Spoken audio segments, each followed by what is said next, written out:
Welcome back, everyone, to the semifinals of the Women's Chess Championship. Again, today is a big day. We're going to know who is making it to the finals.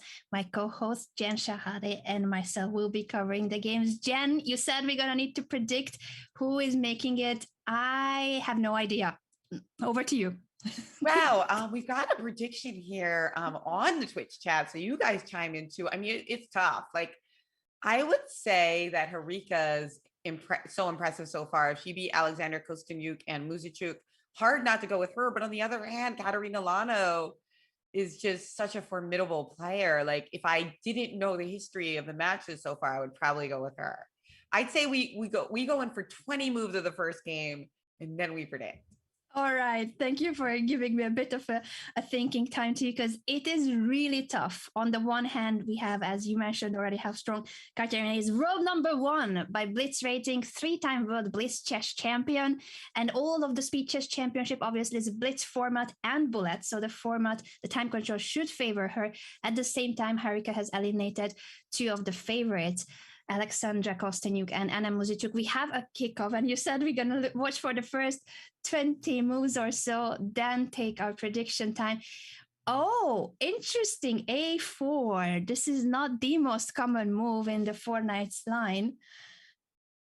No, this is very unusual. I think Harika is going to be doing this all match. I saw some of her games against Kosteniuk, just trying to like play something different and not get into too much mainstream theory. And look, so far it's working. Look at that 20-second edge. Oh boy. This is okay, but we have to ask, why is A4 a weird move? Because it doesn't do a lot. I mean, the pawn on the square on B4 is potentially a little weak, right? Indeed, it immediately asks back if you want to place the bishop on b4 because you can no longer chase the bishop away. Very good point, Jen, that a4 might not be the most theoretical move in that position, but it made Kateryna think. And in speed chess, that counts too, the time advantage. Now, since Kateryna has chosen a6, it feels like it was an ideal move because you're preventing b5. Black cannot push the c4 bishop away.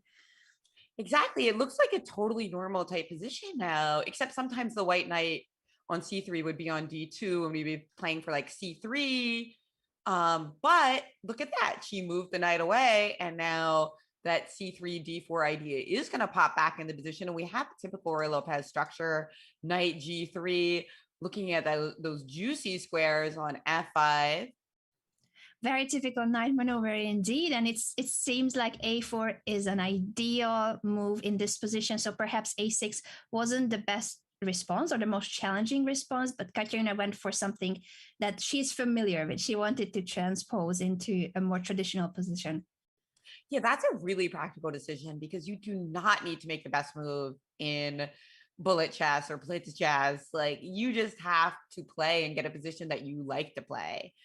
So I think that this was really practical for Kateryna and bodes well because this is not the first surprise that the last surprise that Harika is going to throw at her in this match, in this speed chess semifinal.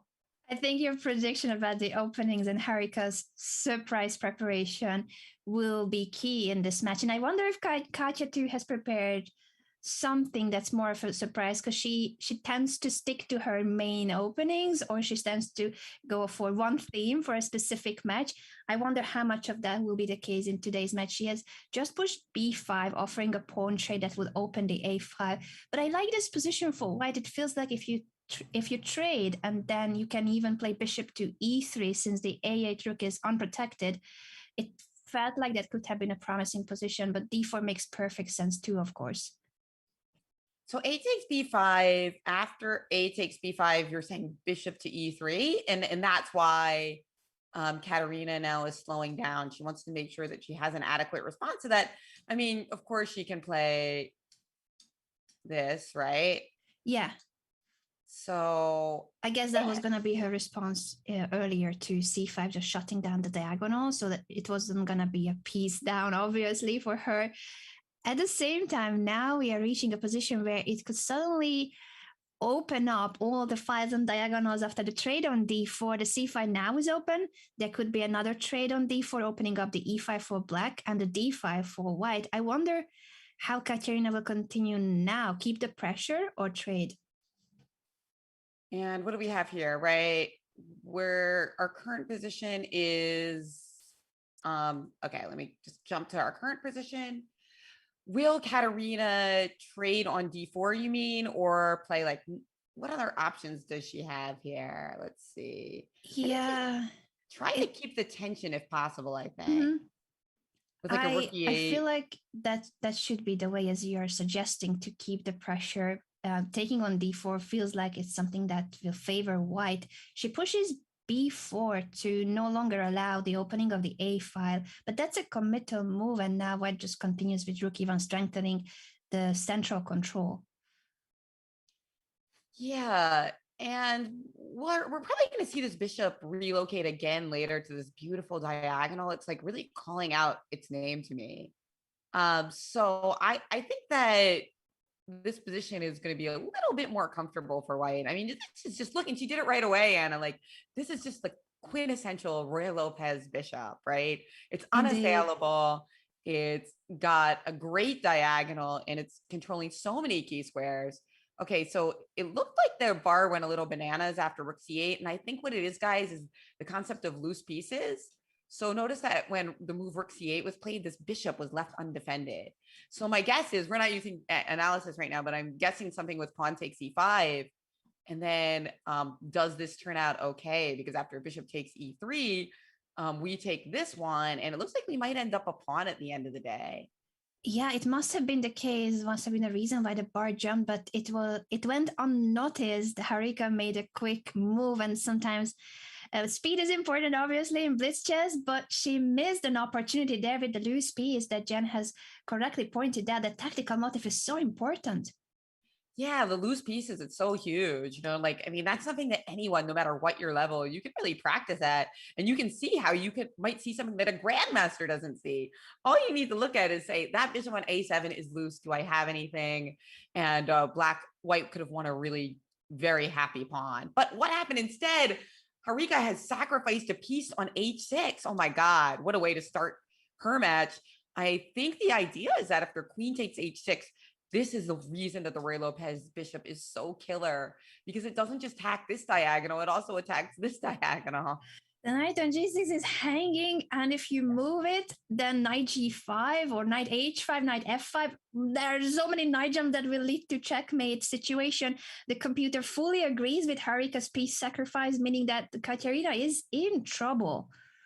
And this is the idea, like, you can't make a defensive move like knight h7 because this bishop is pinning this pawn. It's such an important motif. The best of them have fallen for this motif. So try to imprint this one in your brain, especially if you play against the Ruy Lopez. Indeed, and now it seems that even though Harika missed that earlier tactical opportunity, this is an even bigger one since Kateryna didn't spot it. And after bishop takes h6, I guess Lagno will simply, she has moved already knight h7. That's what I was gonna say too, that she just has to continue the game with a pawn down, unfortunately for her. Yeah, this is going to be a really tough one because it's not just any pawn. It's also the pawn that's guarding this king, that's really holding the armor together. So a very, very tough situation for Lagno. But the reason all these players have these huge blitz ratings is that they never give up. So we will continue to see if Harika can fight. I mean, sorry, Kateryna can fight back here. I am so impressed by how they make a comeback from situations where I already would have given up. There's certainly a lot we can learn from these ladies. Let's see if Kateryna, with her fighting spirit and defensive resources, will she manage to come back from this very tough situation where, again, as Jen said, it's not only the pawn down, but also White's initiative continues after knight g5. There's a threat of winning an exchange with bishop g5 too after the trade of the knights. And the other thing is that ideas like pawn takes e5 are also very dangerous. Again, that loose piece on a7. Okay, so we had a little in-between move there. Knight takes a7, king h7, and now bishop d5, skewer for dinner as Harika just picks up an exchange. She's even considering whether to not take it. Bishop takes f7 is an option. Maybe she's also looking at other attacking ideas. f4 to attack the queen. There are so many tempting moves here for white that she is now taking time to see which one is the strongest of all. I think, Jen, we need to make a prediction because I'm afraid we are over move 20 and I'm freaking out that this is starting very well for Harika, but I'm going to predict Katya to make a comeback in the next games. I'm predicting Katya to qualify to the finals. All right. Well, I am going to pick Harika then, and we're going to have a close match. I think that, this, if you just look at this game, you might say, oh, this is going to be a blowout because Harika, played great in every stage of the game, the opening and the middle game. Well, we don't have an end game yet, but I don't know if we're going to get to that in this game.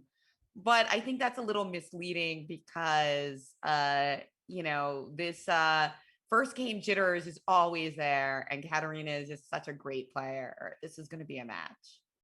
I certainly think it will be a very close match, regardless of who wins. I feel like the overall score will depend on 1 point or two, and that is they both will have their chances.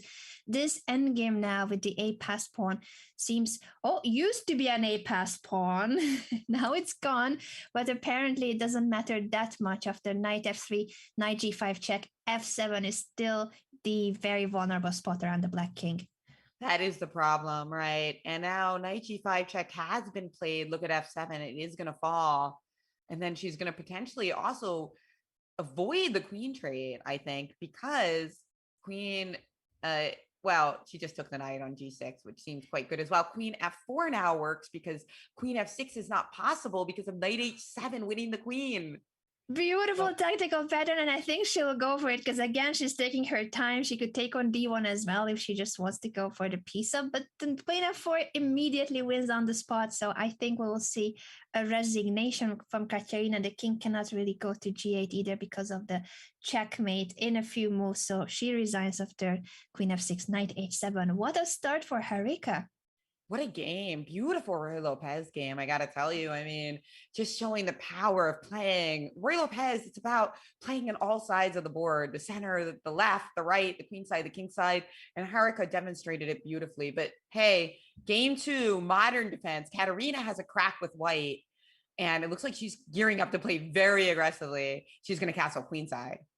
Interesting to see Harika going for the modern defense. Kateryna herself likes to go for the structure with the black pieces, especially against d4 with the king's Indian. And now I think, Jenny, you are fully right. We might see me even opposite side castling, h4, h5. It could be another very sharp position. I'm still so amazed by how perfectly and smoothlessly Harika won the previous game. It felt like it was a longer time control game because it was just such a high level strategy of the Italian, perfectly executed.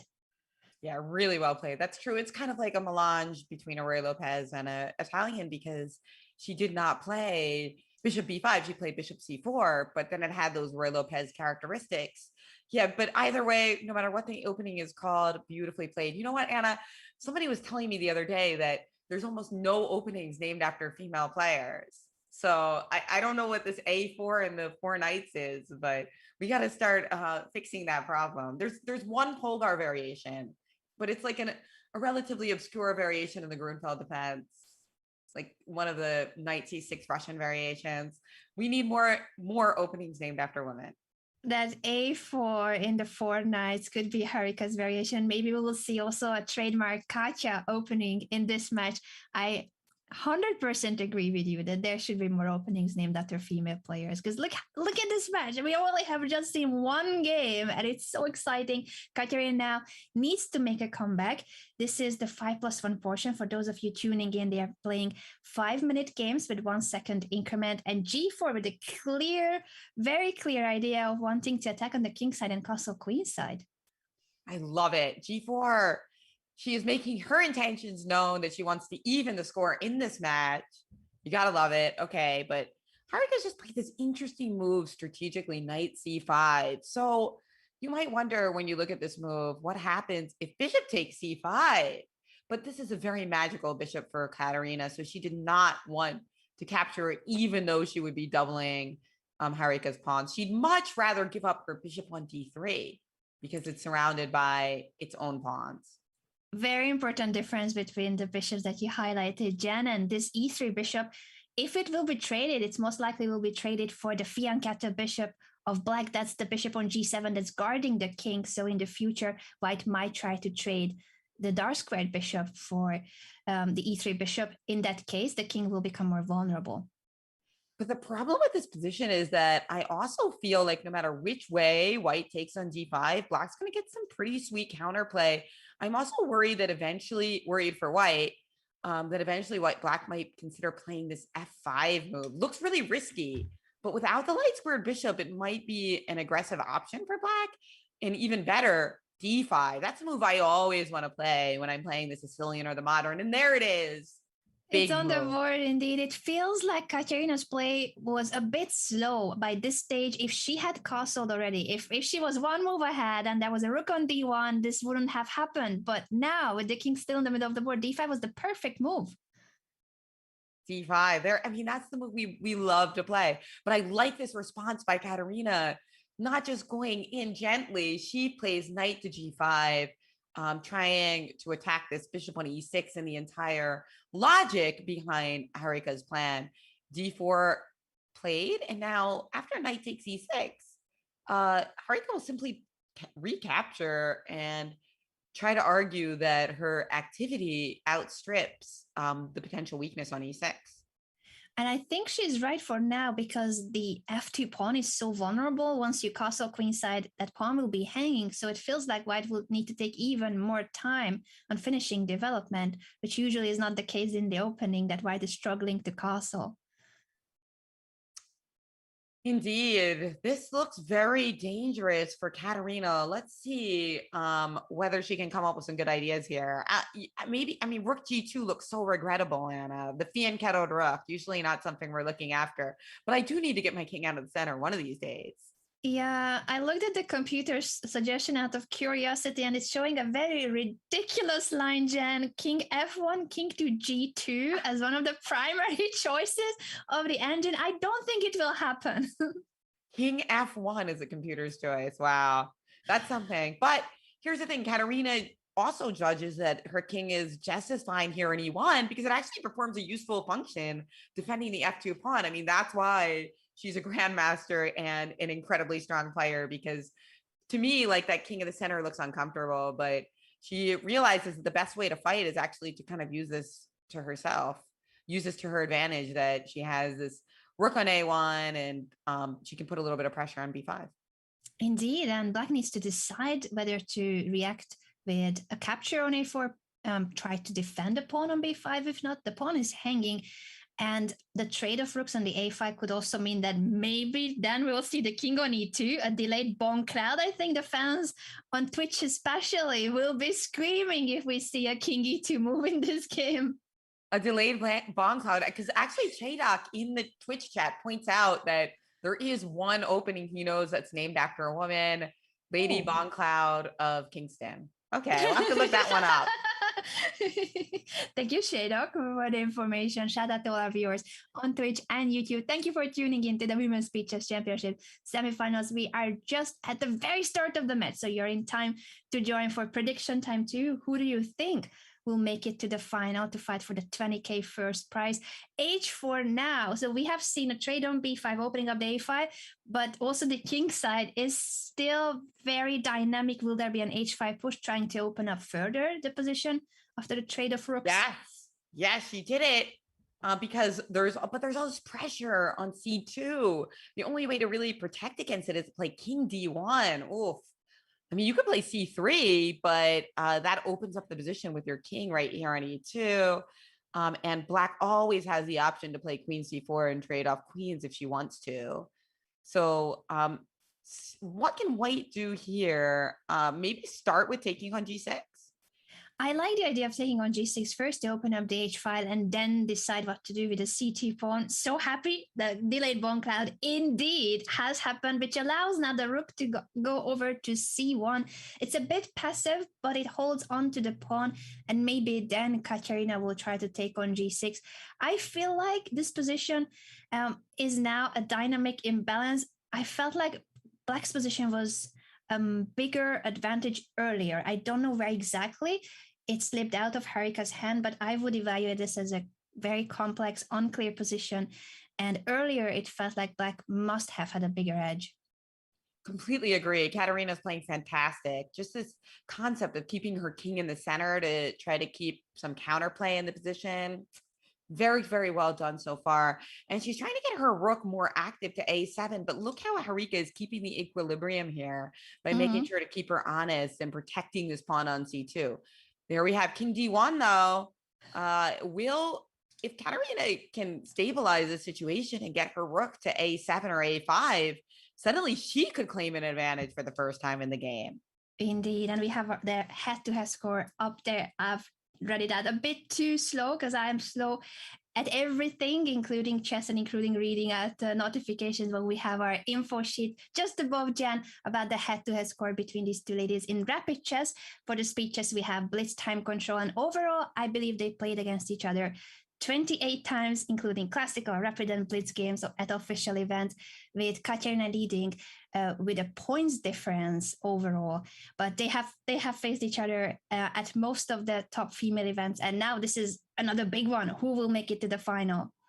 A huge one indeed. And look at this. Kateryna is making a lot of progress. She's played H6, which is going to keep this king in constant peril, right?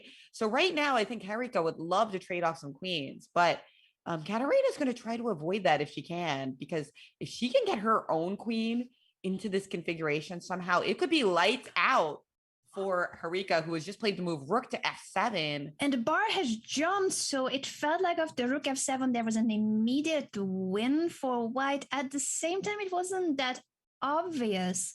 After the rook trade, queen to F3 apparently was winning because that pin is so strong with the threat of G5. It was missed. White kept the rook on the board. Also makes perfect sense to want to keep the rook on the board when it's such an active piece. So that moment is gone now. It wasn't an obvious tactical pattern, in my opinion, because it felt like after the pin, you can just move the king out of the F file. But now rook takes b5, and we want a pawn, and you want your pawn back. But the problem is that this h6 pawn is a killer. Rook h8, you're going to win this pawn on h7, and this one is so close to the finish line already. So Black is in trouble here as Kateryna aims to even up the match. And that will be a very exciting start to this match. And I mean, I didn't think she would be able to do it after that opening, but it's looking increasingly more possible that she could. She's just played the move King E2. By the way, she's also up 10 seconds on the clock, which is huge in blitz chess. She's played that magic move, Rook H8, forcing the win of the pawn. Look at that configuration. It's a very interesting pattern because normally without this pawn on H6, you could just play King G7. Indeed, it's crucial that there is a pawn stopping the black king from the defense of the pawn. At the same time, the black rook is a really active piece. So what Harika is trying is to give checks or always pin the bishop, threatening bishop to g5. I think that's what she will continue doing. So every time there's king c2, you go back to g2 and you threaten to win the bishop with bishop to b4 or bishop g5. What can white do to avoid the repetition? That is a great question. And it looks like Kateryna is asking herself it too as she goes down to 10 seconds. I think she's going to take the repetition. Of course, I'd love to make something like rook e7 work and then, push this pawn while you keep your eye on the other one. And look at that. She says, no draws. I'm giving a check and trying to promote my pawn. She is trying. And here we go with this the seesaw again as Kateryna maybe tries to gain a little time, but with a 1 second increment, guys, it is not easy to gain time. And that's why Kateryna Lagno has agreed to withdraw. A little disappointing for her, no doubt, as she was trying to even up the match, but there's a lot of chess in front of us. And what a game this has been, Jen. At the start, Harika did so well after pushing d5. It felt like she took the initiative and she had chances to win. So overall, I think both ladies could be a bit disappointed. Both players disappointed. Yeah, that's sad. But this is a new game, and we've got something called the Sicilian defense French variation. I didn't think that was called this, but that's the definition of mixed feelings for me, Anna. Sicilian is my favorite opening, and French is my least favorite. So I'm the other way around. French defense forever, even if my bishop cannot move. Perfect. Well, this is the perfect one for us. Something for everyone, as it does have that French feel with the move e6, but Black also started the game technically with c5. But this is now just a very unique structure because we also have this bishop on g2, which doesn't happen that often in either opening, the Sicilian or the French. Yeah, and it's interesting to see that Katya has switched openings in the first game she played e5 against e4, and now she's going for the Sicilian. I wonder which one she will keep. I guess it also depends on how this game goes at the moment. She needs to make a comeback after losing that very first game. Yeah, she does. But, she can always do it in the 3 or the 1 minute portions. Mm-hmm. There's no rush. You just don't want to get demolished in the 5-0, right? But remember Harika, when she played her first match against Alexander Kostenyuk, who I would have put as like the pre-tournament favorite if I had to pick one. Absolutely. Well, along with Ho Yifan. She actually did not gain a point in the 5-minute portion and still went on to win that match. Yeah, that was a huge comeback. You are right that she had to make a comeback from a 3 or even 4-point disadvantage after the 5+1 portion. So everything is possible. 1 point difference, not a big deal. I think, as we predicted, this game will be very close until the end. Every segment could be a very close one. And those first 2 games were also so thrilling. This one is a little bit more solid, but with these ladies, I expect it to blow up at some point a little bit later. Yeah, it could be just the calm before the storm. I agree with you that all the previous games are so exciting, so sharp. This is the least exciting so far. But they also deserve a bit of a break. Maybe this is just the game in between when you recover your energy too. And we shall see. We shall see if it will lead to a drawish position or we're going to see another 80, 90 moves and the end game. Who knows what happens? Now, some of you eagle-eyed viewers might notice that this bishop on d6 is loose. So that offers the opportunity for tactical possibilities. But Kateryna has tried to cover it, right? So her thought is that if you move the knight here, you can't play. It would be great to play something like knight takes e6 or knight takes c6 and try to embarrass this bishop. But she's ready because when this bishop moves, the queen protects the bishop on d6. So I've got my eyes open for tactics, but I'm not sure they work. I mean, we can also look at something like knight f5 to try to improve our structure while taking advantage of this loose piece. But the computer thinks that I'm blundering. So why does it think so? It looks like an appealing variation with the loose piece on d6. I agree with you. Maybe this move, bishop b4. That could be the reason. Kateryna ended up choosing the e7 square for the knight instead of f6. This is not as natural. It felt like knight f6 was the go-to square, but I guess there was a line that she disliked in the end with the loose bishop on d6. So instead we see knight b5, bishop c5. So this is a very nice square for the bishop. And now what is this knight going to do? Was her idea to get knight d6 in and try to slam her queen into the lovely d6 square? Not yet. But she very well might do that if she gets kicked with a6. So she simply continued with her development. And this knight on e4 looks like a juicy square. I think that's what's going to happen indeed. Knight to d6 now, an octopus knight. And maybe black will need to consider whether to take it, whether to give up the dark squared bishop for that knight and then knight f5. Perhaps that's the idea behind knight e7.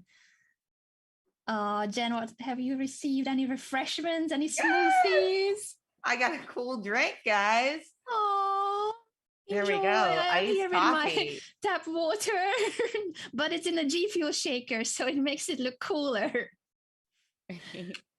Now, the funny thing is, this knight on e7, it just doesn't do as much as a knight on f6. So I feel like I really like how we're circling around this e4 square because it kind of shows the disadvantage of having the knight here instead of here. But e5 played to kind of stop us from flooding into the d6 square. That stops it indeed. It does weaken the d5 square, but for now the e7 knight is doing a good job preventing knight to d5 at the tempo. All right. Was that another cool comment in the chat? We have both YouTube and Twitch audience. Thank you so much for your supportive and hilarious comments too, because you keep us entertained constantly. You do. I'm loving it. All right. Slamming the knight into d4. Great, great night there. I mean, I'm kind of torn here because both players seem to have some really nice pieces. Like, White has a beautiful knight and lots of potential for this knight on c3 as well. Beautiful bishop on g2, but Black also has a lot of really well placed pieces. And now knight c2 is a move that we would certainly look at, but it looks like rook c3 will save the day, and it will actually be Black that loses material. So that's why Kateryna did not go for that quasi fork. She plays rook to c8 instead. Very logical to bring another heavy piece to the open file. I absolutely love this knight on d4. That's such a beautiful outpost for the knight. The e4 knight too is doing well, but it's not the same, and it can still be chased away. Black could push f5 in the right moment and say to that knight, you cannot stay here ever. Oh yeah, let's see. Time-wise, they're both pretty equal, but you're right. I mean, both knights are good, but this knight on d4 is even more stable because of the protection of this pawn. So a strange position, but potentially one where Black has found a nicer piece. Knight c3, queen b6, great move, attacking the pawn on b2. We really don't want to play moves like rook b1. But notice how it's already not that easy to protect this pawn, because if we move this pawn, ideas like rook c3 are possible. So she did acquiesce to this move. But, I've got my eye on bishop f5 now, and indeed, Kateryna played it. Yeah, and now if you need to move the rook, the pawn on b2 will be taken. Is she considering knight e4 or bishop e4 to block this diagonal? It feels like the trade of the light square bishops here is helping Black because of the fianchetto setup of the king side. And that means that the white king too is becoming more vulnerable on the light squares. Yeah, there's a lot of tactics here, and you got to be very careful here as White, because you do have like your pieces are just a little bit more loose and vulnerable to tactics right now. Notice how everything in Black's camp is very well protected. Even White's king, and that's why she played king g2. On g1, there were all these kind of like fork ghosts, that something could happen and knight f3 check would land, right? Yeah, queen d2 would have been a beautiful Bottas gambit. Didn't happen. It was a possibility. Hey, it's always a possibility. That's chess. That you're walking around in constant fear of a Bottas gambit. Indeed. A mouse slip too here, queen d3, queen takes d4. It's almost the same square. In online chess, mouse slips are a thing. It is something that the players are very aware of to click correctly on the square. Oh, poor mice, get get so little credit. So little credit. It's like, if something goes wrong, they get blamed. But if you win, they don't get any credit. Indeed, if you win, it was chess knowledge. If there's a mouse slip, it's the mouse's fault, and the mouse is flying against the wall sometimes. So let's see. Rook to g4 played. Okay, and the knight's not as strong as it used to be. I mean, it's gone from d4 to e7. That is not what we would have wanted. But of course, Lano's got a plan. She's trying to pressure that pawn on d5. But how does she add pressure to that? The rook to g4 looks a little funny. It does. I was wondering about that too. If Harika has any, maybe she wants to attempt to bring the queen to d2 to attack h6. Ideally, queen g6 is the move that I think she was looking at, but the knight was guarding the g6 square. So she brings the rook back to c4, saying that there wasn't anything going on the king side and this d5 pawn, as you highlighted. If only Black could bring the other rook to attack it, but now rook c5. I guess rook c5 is still interesting, or the trade of rooks and then rook c8. Queen d6 is the choice of Katya. I like that less because the queen is not my favorite blockader. It has so many important things to do that a blockading a pawn is not usually the one that we want to saddle the queen with. I would love to do a switcheroo and stick my knight on d6. Yeah, that would be a lot better blockading piece. You don't want to use the most valuable piece for blocking a passed pawn. Knight d6 would be ideal. You're right. Will we see a maneuver? Knight f5 and then moving the queen away could have been an attempt to do that. But she's being even more aggressive because we are entering the bullet stage of the game. Bullet stage of the match comes in an hour or two, guys. But every game ends with bullet, right? And here we go, as 20 seconds left for each player. And it looks like it could really go anyway. Let's just stay tuned. Knight G6, okay. Queen trade on offer. And well, that's kind of help white a little bit because it makes it easier to play, right? It feels like it helps now. The king is no longer a target, and this deep pass pawn, this is now something that white can try to use. I don't think it's easy to get rid of the blockading rook on d7. So I feel like it's still balanced, but certainly it helped white's situation. It's white is no longer in danger. I like that little trick. You know, she was hoping rook takes d6 and knight e8 check. Whoa, knight is still hanging on e8, but there would be pawn takes c4. And look at that. Katya is just taking off pawns as the one on d6 looks really strong, but she can't figure out a way to continue the pressure. And suddenly, I don't know. I have a feeling black might win this game. This is such an exciting position with the d6 pawn being, as Jen highlighted, a very strong pass, but constantly there are counter attacks. Both rooks are hanging now. Will we see this knight endgame with now equal pawns, if I count it correctly, but it feels like something will drop.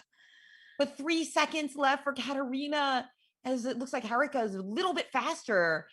Can it should be a draw at this point. I mean, it seems like all the pawns are going to come off somehow, but we'll see. 1 second left for Kateryna. She definitely could lose on time. She's got to play fast. With the 1 second increment, flagging obviously is very much still an issue. She made a move with 0.7 second. She needed to play king f6, guys, so that she was attacking a knight and a pawn at the same time, but she was probably pre-moving. So yeah, not much to do about that. Unfortunately, too little time, it looks like, for her to hold this endgame. 1 second left. Oh no, now with the two pass pawns running. And takes on g7, she's drawing again. Managed. She did it. She did it. That was insane, Jan. If we can just quickly go through those final moves, because it was a completely winning endgame for white, but white stepped into this one final trick where the knight gets to give a check and pick up the g7 pawn. So this was the error. You don't want to trade off this pawn for this pawn, right? I mean, this is the goddess who's about to become a queen. So keep that one. White could have played, for instance, knight h7 or knight e4 to attack that knight, and when the knight goes to g8, then you can take the pawn. Exactly. So kick this knight away first, because it has to go to g8 and then take the pawn. Instead, king takes f4, knight h5 check, a miracle draw, as it is simply impossible to hold on to that pawn on b5. Wow. Well done. What a comeback by Katya. She needed a bit of luck there, but that's how it goes when both players are under serious time pressure. She almost lost on time. She had 0.7 seconds in one moment.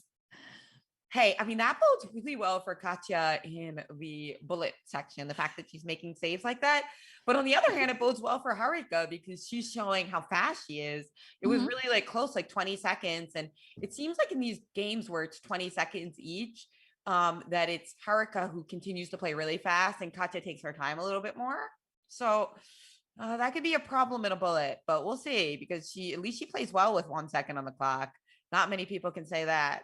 Yeah, certainly that was an extremely impressive save. Obviously, you always need the opponent too, but she had the fighting spirit. She kept going and she found this final opportunity to make a comeback. She still needs to make a full comeback when it comes to tying the score. Harika is leading with 1 point, but this match is a very long one. We are still in the first portion. 5 minutes plus 1 second increment is the first 90 minutes of the match, and we have still 37 minutes left of this first segment. That's right. And here we've got another perk defense or modern defense, and white has just closed the action with c4 as black further closed it with c5, asking white, are you going to take en passant? Because if you don't, the position is going to be really, really close for quite a while with very few pawn breaks. But she did take on d5. And now black is gearing up for the move f5 at some point. And white is going to try to put pressure on this d6 pawn, which is going to be really hard to meet. So I think black's going to have to tactically defend against that idea. It seems that that's going to be the key. As Jen pointed out, the d6 pawn is so vulnerable with the white queen and rook already staring at it. You just need to move the bishop out of the way and take on d6. At the same time, the white king is still in the middle of the board. Katya has been postponing castling in the previous games too. And I wonder if again we will see these kind of situations being a dynamic imbalance that eventually makes up for the weak pawn, and maybe even a pawn down you can make up for if you're ahead in development. Yeah, well, I think she's got to castle this game. I don't know. I mean, I know the no, crowd King E2. is hoping for King E2, but I don't. I just call me crazy, but I think castling is such a good move because you get your king tucked in and your rook gets to the center of the board and you connect the rooks, right? I know it has so many advantages. Great move. But Katya is waiting. She wants to make sure that King E2 is still an option. Yes, and honestly, she's thinking H4, H5, and checkmating might still be an option. So that's why she's keeping this beautiful castle move, which all started with the King's Leap, hundreds of years ago. But she's not sure about it quite yet. Keep that move in the back pocket. Let's see if it's gonna be H4, H5, and then the idea possibly is to never castle again. Well, there's also knight. So here's the thing: knight on F8. There's a famous saying that you can't get checkmated with a knight on F8, but you can certainly try. Indeed, because now the G7 square is also vulnerable without the dark squared bishops on the board. Yeah, exactly. The fact that white can also bring in like a knight to F5 or H5 is extremely dangerous. I think that's why rook E6 was played, because now when you take, if we try to sacrifice a knight, you take back and you also attack the queen on H6 at the same time. So this is why we see the move bishop D3. She's trying to play bishop C4. Okay, still not castling. I thought this was perhaps the moment when you're like, I need the other rook to bring to the D file. Yeah, but she just is after it. She wants to play bishop C4 and go for checkmate. I mean, this is a really very difficult idea to meet in blitz game. I know like the computer says it's not a good move, but I don't know. I think from a practical point of view, this is not easy to meet. So let's see what Harika comes up with. If I were her, I'd already be jonesing to try to trade queens here, as that would really help my position. But instead she played taking on C5 with the idea that if bishop C4, just rook D6, that was her idea. Oh God, the bar doesn't really like that move. Really a blunder, yeah. Maybe rook D6, queen D6, and knight H5. Oh, the pin on the 6th rank allowing this checkmate pattern, the G7 square. Jen, you said with the knight on F8, H7 is well guarded, but not the G7 square. So knight H5 is a winning move. And there's no defense. You cannot defend the square if knight E6. The bishop takes that knight. There is no piece that can defend G7. Or just knight F6 is made into as well, in case you needed two mates. I mean, just in case. Knight F6 is stronger because it starts with a check. You are right. No defense, and this is a comeback. So it looks like rook D6. It's funny because the computer was actually saying that this was good for black, but it wasn't rook D6. It must have been sacrificing with knight D4 or something. We'll take a look after the game is over because it's fascinating. But I don't think there's any defense here for Harika. I mean, looks like she's going to have to resign. You just can't protect that G7 square. Yeah, even according to the computer, the strongest move for black is to give up the queen. The Botis gambit strikes again. G takes H5 to not get checkmated. She plays knight E6, and I think she will resign after knight F6 check. It's checkmate next move. What a comeback by Katya. Jen, we can show quickly the moment you mentioned that D takes C5 by Harika was the right decision, but not rook D6. Apparently, she had to sacrifice the exchange with knight to D4. I think that must be it. And that actually, I mean, look at it. You've got pawns, you've got a beautiful knight on D4, and that must be the reason. I can't think of anything else. It just looks it looks very compelling here. So after bishop takes E6, I mean, just look at how black's pieces are leaping to the action, and the B3 pawn is also very vulnerable. You get this, and this is coming through. And I guess more importantly, moves like knight H5, we can just take. Right? Because there's no pin. So that was a problem, that lateral pin did Harika in. What a comeback by Kateryna Lagno. Now they have a short break to recover from these exciting games. We also will give you a few minute break, but don't go anywhere because this match is now tied, and there's so much more to come. Jen, we'll take a mini break, and then here's the rest of the 5+1 segment and the rest of the show. See you in a minute.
Welcome back, everyone, to the coverage of the semifinals of the 2021 Women's Beach Chess Championship.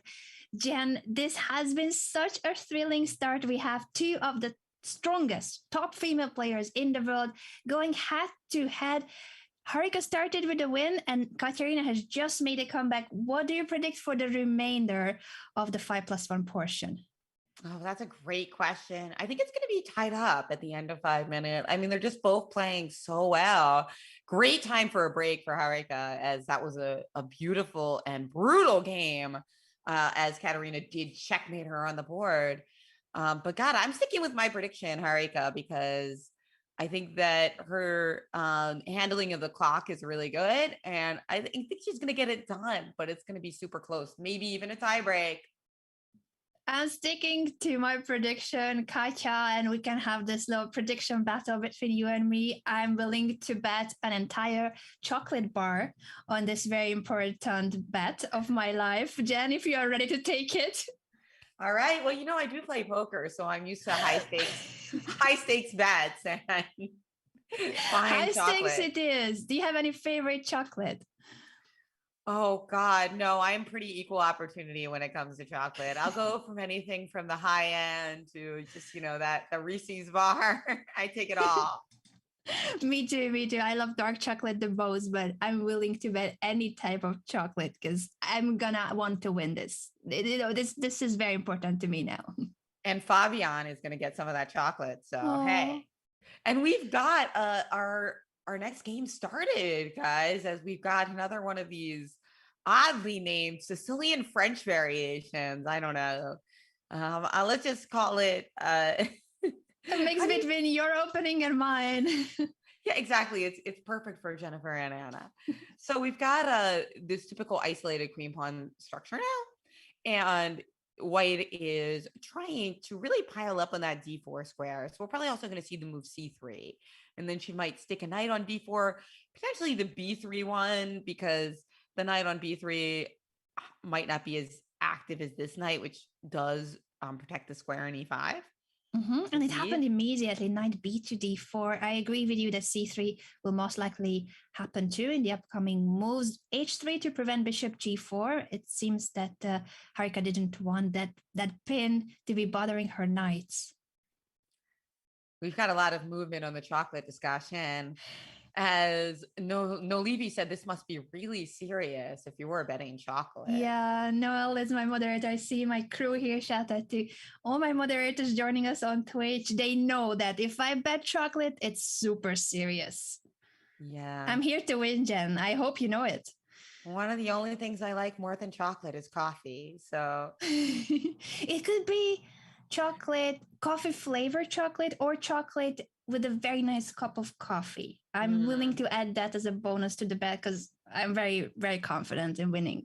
You're very confident. Yes, okay. I'm trying. I'm pretending I'm confident. Raise the stakes. Chocolate and coffee. Cocoa beans.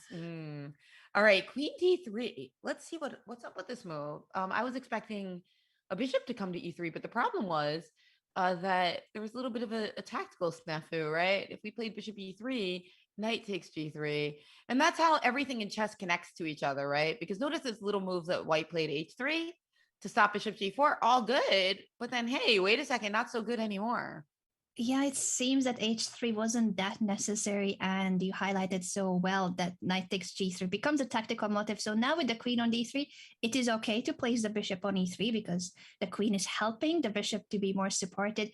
At the same time, it feels like black should be more than okay here. Perhaps just bishop to d7 to connect the rooks and get the a8 rook into the game too. Yeah, that seems like a good idea for sure. And Kateryna has played instead the interesting move 97. I don't know that move. Yeah, I don't know that move. I've never seen that move before. Of course, this is no longer in my theoretical knowledge, but it's just not a motif that I was expecting because the knight on c6 was, pressuring this. But I'm guessing that she wants to put her knight on g6 and just kind of concentrate pieces on that side of the board. Yeah, it's certainly interesting that she's going the other way with the knight instead of holding the pressure on d4. Maybe she felt like white has so many pieces guarding the d4 knight. White too is saying, you know what, I don't need to sit on the d4 square. I'm going for a knight maneuver, maybe heading toward b4 to attack this d5 isolated pawn. That's right. Great point. And don't forget that when you have the isolated pawn, you want to keep pieces on the board, right? Because it gives you more space. Whereas when you're the player who's playing against the isolated pawn, you want to trade. So that's why bishop takes b6, queen takes b6 have been played. And now, of course, we have the question, what happens if we snag a pawn? Well, you saw the same thing in another game where it was actually Harika as white. This pawn on g3 is going to fall, and that would actually trap this rook on Very f1. important indeed, this pin, thanks to the b6 queen. So what is it that white can do about it? If you move the king away of the diagonal, then the f2 pawn is hanging too. Right. So after queen takes b6, we can't take on d5, and we can't play king h2 or king h1. I think we just have to put another knight on d4 again. Could be the case that the knight needs to return. I guess Harika is considering what happens either with the knight jumps to d4 or with queen takes d5. That's the most forcing line. And she goes for it. She enters this very sharp line where she takes the d pawn for the g pawn. They're trading the pawns. This makes sense, because I didn't really adequately analyze it. I just said knight g3 wins this exchange, but of course the bishop on d7 is hanging. So there's a lot more chess to be calculated here. And these knights here are potentially loose as well. So you can't just like play a little in-between move like bishop c6 and think it's going to work, because f5 is hanging. And if you play bishop e6, d5 is hanging. I'm sorry, e4 is hanging. So yeah, this is actually pretty tricky, weird tactical situation. I wonder now, what is it that Katya is calculating apart from which knight to take with on g3? She goes back to f6. So she gives up on the idea that felt like was her solution to the hanging pawn, taking on g3. She says, knight f6, I'm attacking the queen and guarding my d7 bishop at the same time. That makes a lot of sense. I mean, that's a move that is a little bit hard to see because the knight was so aggressive on e4. Retreating it is so weird. But look at this great move, queen b3, another fantastic move, because now if knight takes g3, there's the in-between move. Do we start with rook e8 or queen takes b6, Jack? There's two in-between moves here, and I don't even know which one to start with. But either way, if we play queen takes b6, pawn takes b6, there's no pin anymore. So we can simply take this knight on g3. So queen Absolutely. b3. So white can keep the pawn thanks to this queen move that you highlighted, Jen. It's a very strong idea just so that the g3 pawn, even if it's temporary hanging after the queen trade, the knight was going to be captured too. So this is now a situation again where Harika is up material. It's not as sharp as the first game. Oh, knight takes g3 still. Is this a good sacrifice or a very inspired but more of a let's try and gamble sacrifice? No gamble, no future, as they say in poker. But I don't know. The problem is we only have this queen, and there's so many protectors over here. Even like knight, just simply knight e2 seems to boot the queen out, right? Yeah. You are threatening bishop takes h3. I get it, but if we can avoid that by moving this knight to e2, and then you can't take on h3 anymore, it doesn't seem like you have enough. And Harika agrees with your thought process that knight e2 is just good enough to chase the queen away, and now white is up a piece. There's only one pawn for black for the piece that's usually not enough to compensate. Not enough. But Lagno does have an extra minute and change, which could be really significant. For some reason, Harika has been spending a lot of time in these last two moves. She playing knight d4, looks d4. Good. Now the other knight goes to d4 so that the e2 knight is still guarding the g3 square. I wonder what Katya can come up with to try to make this more chaotic and messy. Objectively speaking, her position is lost with the piece down, but the white king is not that sheltered. There could be practical chances in a blitz game, and Harika is down to 1 minute. Well, she's decided to pin. And now the cool thing about this for Katja is that Harika has so many options in this position. Like, she might even consider like rook takes f6 just because it looks like such a devastating move against Black's pawn structure. But you could also just play any number of normal moves like king h1, king h2, getting out of the pin.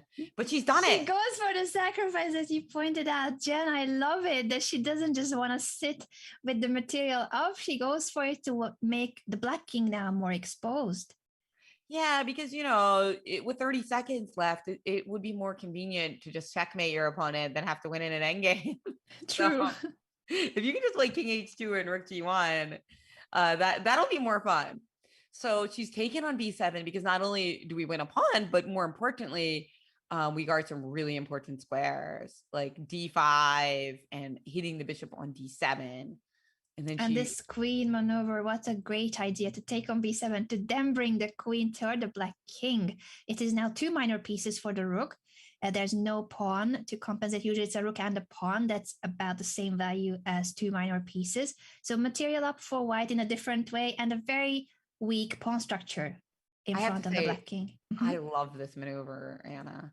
It's a triangulation with the queen, right? It's like, think about being Harika. You're like, I want to win fast. I just need to get my queen over here. Yeah. And the 3c pawn, the c3 pawn was in the way. So she goes and makes this triangle path to bring the queen to the king's side. A brilliant practical blitz play. And then king h1 with the idea of getting the rook into the game as well, which is going to be totally devastating. Oh, gotta love it. Some great play here from Harika, trying to regain the lead after her first loss before the break. And it looks like she's in good shape to do it. Bishop takes e2 just played, queen h6. So she gave up a piece momentarily. Now she takes it back after the queen check.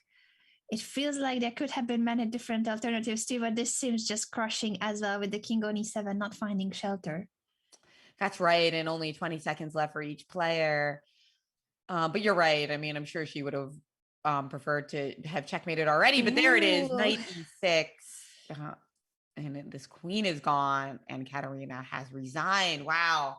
What a game. Great game. It was an incredible game where both ladies went for the sharpest of lines with the sacrifices back and forth. Now Harika is again in the lead with a point, but we still have 20 minutes left of this 5+1 segment. That's right. And here we have a Caro-Kann. As we see Kateryna looking to win this game to even up the match score again, and Harika chilling after quite a win. So she has switched from the Pirts or modern defense that she used in the previous games. She goes for the Caro-Kann. The Caro-Kann was the theme of Katya's match against Valentina Gunina, who is a very famous Caro-Kann player among the top female participants of this field. So I'm sure that Katya has prepared these lines also for the match against Valentina.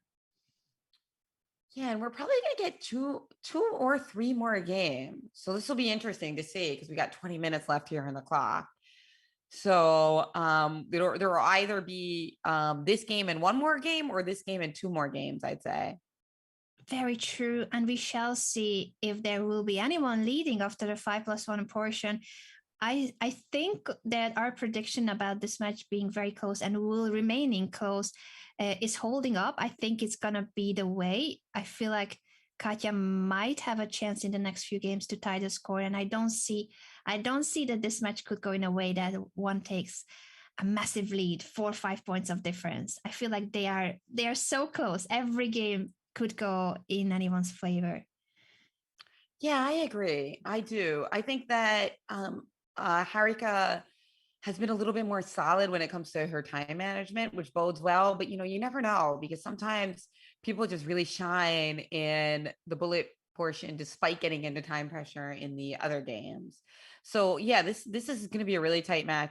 This game, a little quieter than a lot of our barn burners, as it's very strategic. White has a bishop for a knight, which, it's a very nice looking bishop. But with so many trades, it's hard to envision on a lot of action here on the king side. And this move, knight c4, was met by the in-between move, pawn takes d4. So the idea being that if knight a5, pawn takes e3, knight takes b7, what happens at the end of that, Anna? It's such a messy line, and I love these intermezzos. Whenever something is hanging, we see another piece being attacked instead of moving away the hanging piece. Just so many trades, really, though, because after takes on f2 and rook b2, rook b8, it looks like black will get the pawn back, and again we'll have that kind of equilibrium. Well, actually, wait a second. Yeah, it'll be a big trade of pawns, right? It feels like that black will win the b2 pawn, white can jump to a5 to win the c6 pawn, then the a7 pawn will be hanging too. It's still very messy, and if anyone can have an advantage, I feel like it will be white. You will end up having a pawn, maybe the c pawn now after the trade of the b2 and c6 pawns will become a dangerous pass pawn at some point. So rook takes b2 will be met by knight takes c6. For that reason, Harika plays knight e5 to guard the pawn. So yeah, let's see this. Okay, knight e5 instead played. Got it. And then c5, looking to tactically resolve the situation. That, let's see, how does that work exactly? Knight takes d3, pawn d3, rook b5, I guess, right? I think Must have been the idea, yes. Yeah. Harika and then there's a fork. Mm-hmm. Oh no, she starts with rook c8. Okay. Similar idea though. Yeah, it could still be the same, or she might want to try knight d7 to simply attack the pawn with yet another knight. That the e5 knight is hanging. I guess knight f to d7 so that you keep this knight on e5. Oh, and if rook takes c5, there's rook takes c5 and knight c6. But I think that's lovely. But I think that's just a big trade, right? It might lead to nothing but the multiple trades, you're right, but it's a beautiful tactical pattern, another knight fork, and that must be the reason why Harika is calculating whether to take on c5 or guard the knight with knight d7 and then capture on c5. But a lot of roads are leading to a draw in this game, I'd say, especially with such good players. Rook takes c5 was played. Now, will white play that? Or I don't. Rook e1. No, she has gone for this line. Okay.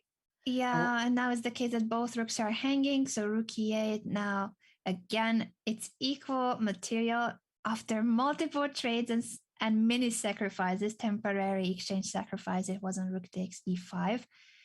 It is a bishop fighting against a knight in a position where there are pawns on both flanks. Usually it would favor the bishop, but I feel like here the bishop doesn't just have that strong diagonal where you can attack black structure. Maybe if this bishop was on b3 and you get the rook to the 7th rank attacking f7, that would be an ideal situation for white, but I don't know if she can set up anything like that because black is very active too. Yeah, and I mean, if we could like run our c pawn up the board, that would be lovely. But we actually risk losing that pawn if we try to do that in too much of a rush.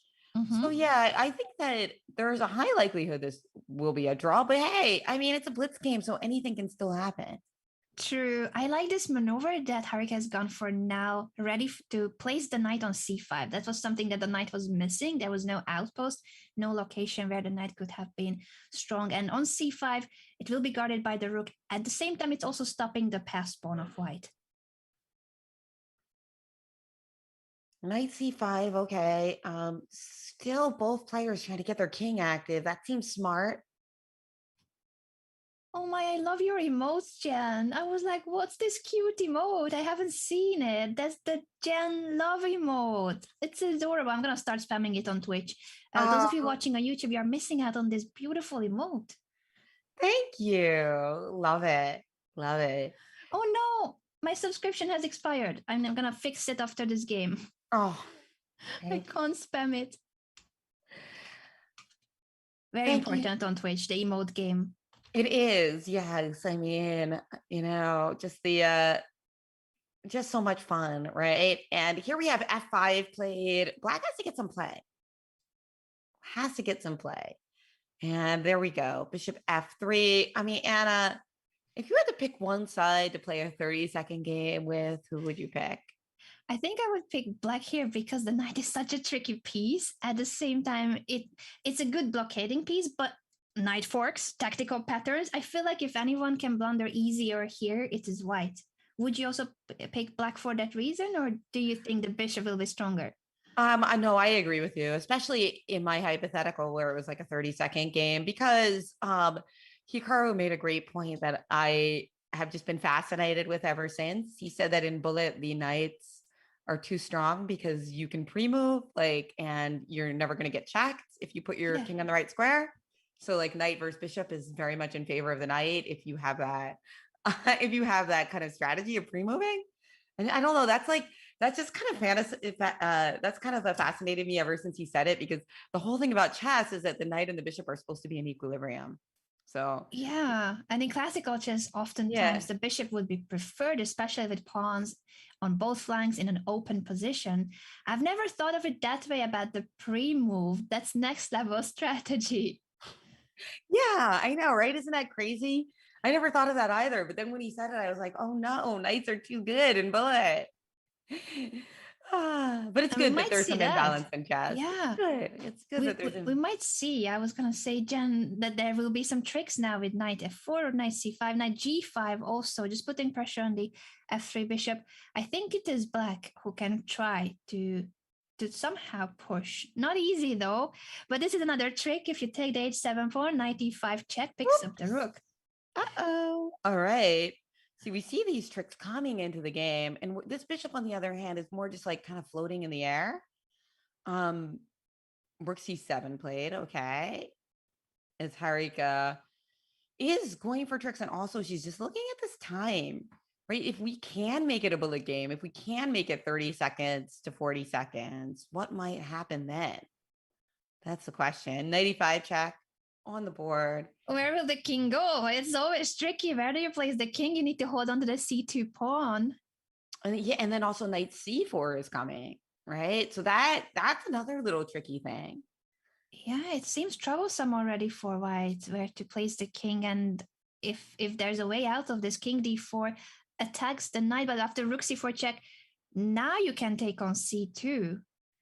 Right, or you can insert the in-between move rook c3 check, which I think is what she was thinking of. But no, she'd rather just take on c2 and then threaten rook c3 check with the idea of picking up another pawn.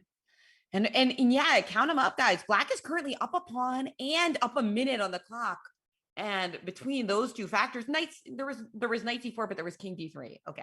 Both rooks were gonna be hanging, but it was the threat after rook c7, so white moves away to f4. It is an extra pawn for black, and this knight, again, maybe it'll find another pattern, going back and forth, tricks here, tricks there. And just the fact that now you can try to also somehow create a pass pawn. Not easy. There's 3 versus 2 on the king side, and you need to push both the f and g pawns to create a pass pawn. But this is certainly a position that Harika could win, and then the lead would be 2 points already. Indeed. Rook c5 played here. And now, wait. Rook c5, though. Bishop g8. And the rook was defending those pawns. And Kateryna leaps into action. I don't think this was a good transformation at all, as now this king on g5 is working to our advantage. This is crazy, because usually if you're up material, you want to trade pieces, but you're right, it was that black rook that was holding all the pawn structure of black together, and now they will fall one by one. That's right. Look at that. It's suddenly, what a turnaround. White was just down a pawn, right? And now they're up a pawn. This is insane. And here the bishop will show how powerful it is, where you can control both flanks of the board. You can place it in the center of the board. It will be supporting the h pass pawn and at the same time taking care of the queen side, so that black cannot win on the queen side. Yeah, very instructive there. Rook c5 was not a good move, because having the rook and the knight combo was much more beneficial for Harika, because the knight was wrecking the havoc and the rook was holding down the fort. This is now a great chance for Katya to make a comeback from an endgame that was really tough for her to hold. She's now up a pawn and promoting that pawn. I think the knight will not make it back because of the bishop placed on c6. This is exactly how you can counter a knight with that setup. Come back, Katya. She's done it before in the match. And bishop e8 before that knight fork would happen with knight g6. That was a final trick by Harika. What a miraculous comeback from an endgame that was really difficult for Katya. The rook trade. Harika offered a rook trade in a moment when it wasn't the right choice for her, unfortunately. Yeah. And the thing about the knight was that it was so tricky, partly because there were rooks on the board. So there were a lot of variations where we were like forking you or threatening to fork you. And it just became too simple, right? And the pure minor piece endgame. Yeah, the knight being a really cool and dangerous piece in these blitz games. And the time control is just going to get faster and faster. We're in the final 9 minutes of the 5+1 portion, and then we will have 3+1 and even bullet at the very end. And that's why it looks like Katya's drinking coffee, tea, but something to get herself revved up as the match is tied. And we've got a Sicilian 4 knights variation here, pin variation, it looks like. And we see black get in this early move d5. Okay, bishop d3. A little bit of an unusual Sicilian, not your normal cup of tea. Yeah, and again, it is an isolated pawn structure that has been the theme of this match so far, with Katya having the black pieces. Multiple trades can happen here. Instead, we see castle and castle. Yes, both players have castle. Jen, this is new. At the start of the game, we have seen mainly the king waiting for the right moment to castle. The king's leap. We got it in. All right. So white pieces on the face of it look a little passive, right? So that said, she is going to try to coordinate them quite soon. Queen b6 check, king h1. Okay, so black tried to take advantage of that little f3 move. You always got to be careful about what you weaken when you play a move like f3 or f4. Yeah, this seems like a very pleasant position for black. It feels like something has gone slightly wrong for white in the opening. It was a bit too slow. The bishop d2 placement she had to go for to prevent the check. And f3, I agree with you. It has weakened the dark squares. And now after the trade of the dark squared bishops, this e3 square, it could be an issue in the future. And just the fact that black pieces have become very active while white was finishing development. Exactly. So a4 just played knight to h5, looking to come knight f4 again. Notice how every little thing changes. The knight on f4 becomes a little bit stronger because of that pawn on f3, making it harder to attack. So, okay, queen d2 played by Harika, looking at that square, and immediate queen f6 is Kateryna speeding up. She's trying to kind of accelerate her score in this match. Is she just won? Okay, but what about this bishop takes b5 idea? What was up with that? So bishop b5, bishop takes b5, pawn takes b5, and now there's two weaknesses to work on: d5 and a5. And it seems that this is a bigger issue than what it looked like first, because I thought that you could push b6 to guard the pawn, but then c3 would trap the knight on b4. This might be something that Kateryna has missed when she took on b5, that after a takes b5, this knight on b4 has nowhere to go. What do we do? How do we stop that even with a move to go? I mean, I guess I have to put the queen on g6 or something so that after c3, I can go knight d3? She might need to do that. That's Suddenly, it's the pawn knight. And then I'm giving you my pawn, or you might play c3 anyway, and then after knight d3, you don't. Well, I guess maybe after queen g6, I protect the d3 square and rethreaten c3. Rethreaten. I like the rethreaten, and I'm trying to find a way for black to get out of it, but it's so troublesome. It feels like this knight on b4 is in serious danger of getting lost. c3 trapping the knight, and even the rethreatening of c3, as you mentioned. Jan, how can Katya get away with this? God, it was very well spotted. I guess that thing is that this pawn, it's not about winning this pawn. It's almost like a little bit of a bait and a switch. She says, Harika's like, oh, I'm going to win your a pawn. And she's like, nah, just kidding. I really wanted to win your knight.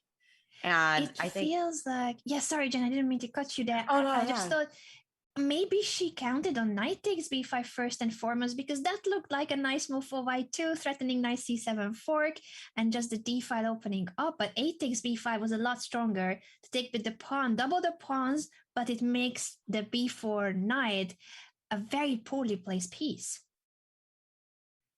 Well, look at what happened here.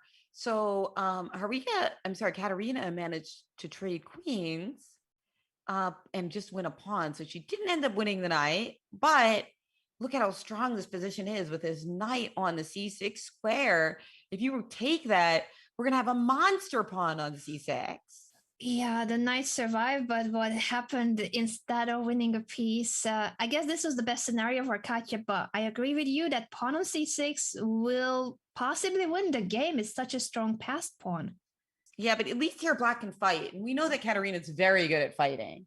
So I wonder if there was any way where we could have won more after queen f4. Maybe like trying to avoid the queen trade. I don't know. But maybe it's hard because we don't have a lot of squares for this queen. And it also is just like so unnatural to play something like queen d1, right?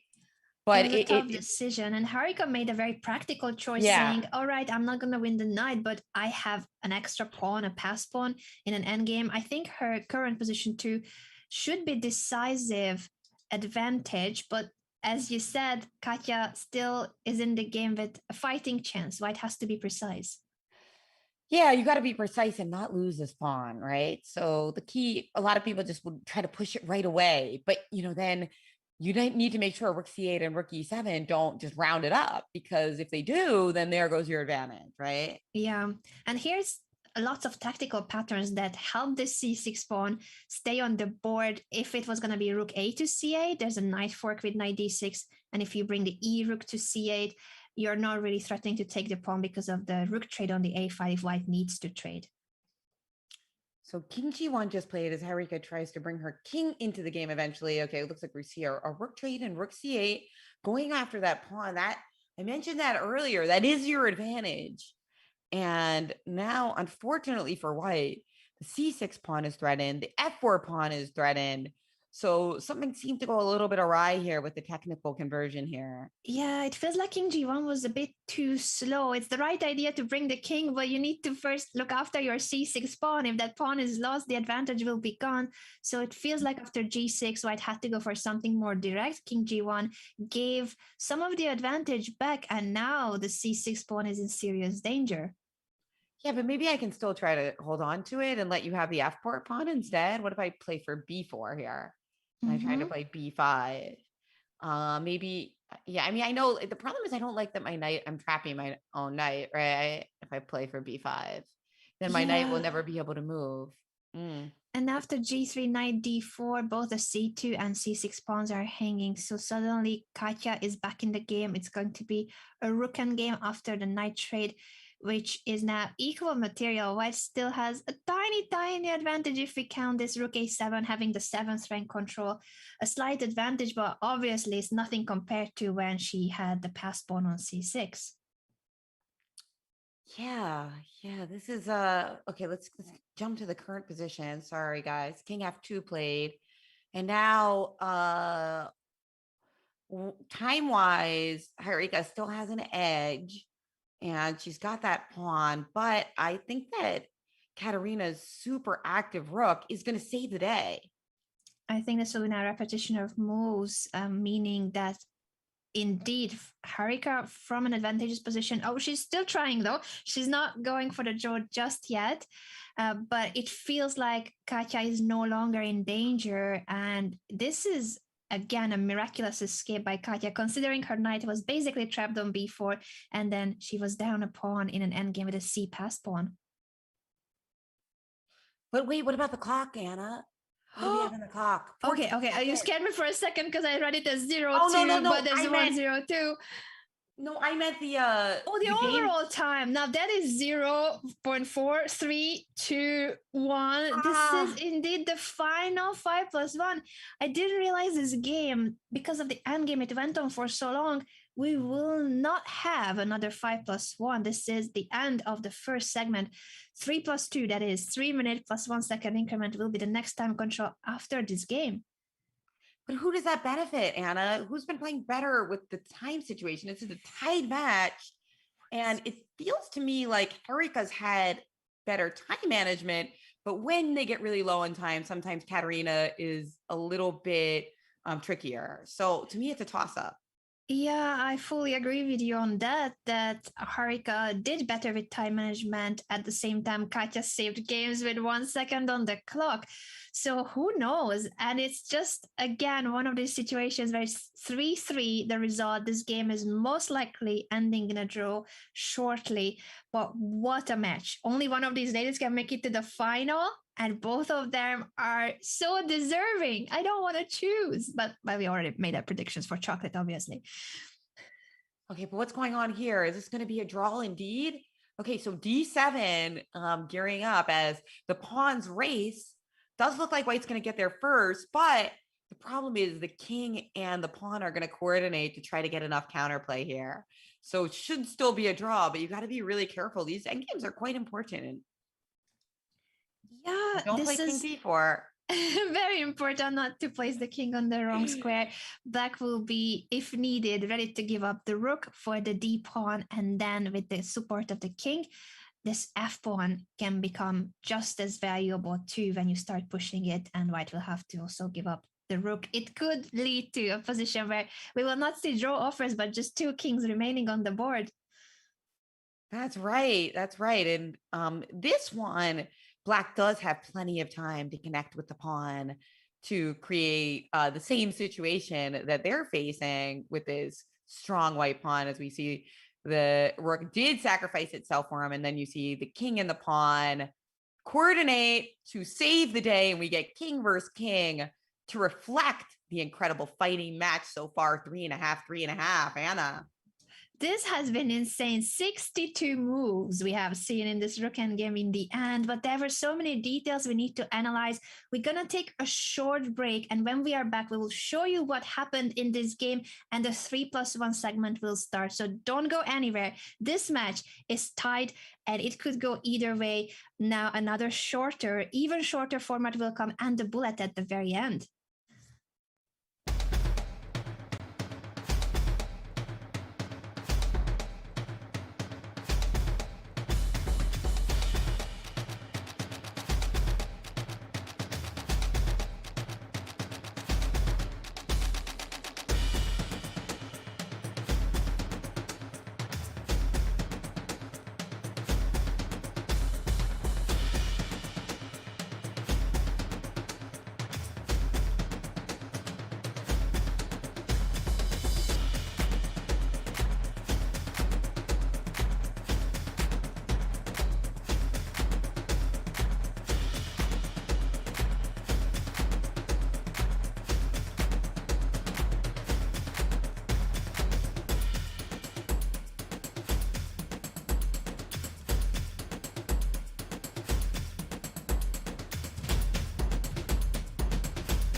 Welcome back to the broadcast of the semifinals of the 2021 Women's Speed Chess Championship. But what you see on your screen is not the Women's Speed Chess Championship, but the World Chess Championship between the current world champion, Magnus Carlsen, and his challenger, Jan Nepomniachtchi. The match will take place in November, and Chess.com has the exclusive rights to broadcast the cameras from the playing hall. That's going to be an exciting match. Jen, what do you think? Will we have a new world champion this year, or it's more likely that Magnus will hold his throne? Oh, well, more likely that Magnus will hold his throne. I think he is the favorite, but if anyone has a good head-to-head score against Magnus, then it is Jan Nepomniachtchi. Very few people in the world have a plus score against Magnus. And one thing is for sure, that's going to be a really exciting match. So we will look forward to that. But first, we have started our 3-minute portion in this match of the Women's Speed Chess Championships between Lagno and Harika. And check it out, as we've got an Alekhine defense, knight f6. And this is the first time we've seen this by Harika so far. It is the first time indeed we see a switch in the openings, and this is a shorter time control reminder than we have seen so far, a 5+1 segment, 5 minutes with 1 second increment. And now this is the first game of the 45-minute segment. That's 3 minutes with a 1 second increment. And already here, it seems Black has to be very careful of the bishop g5 because the dark squares are so vulnerable.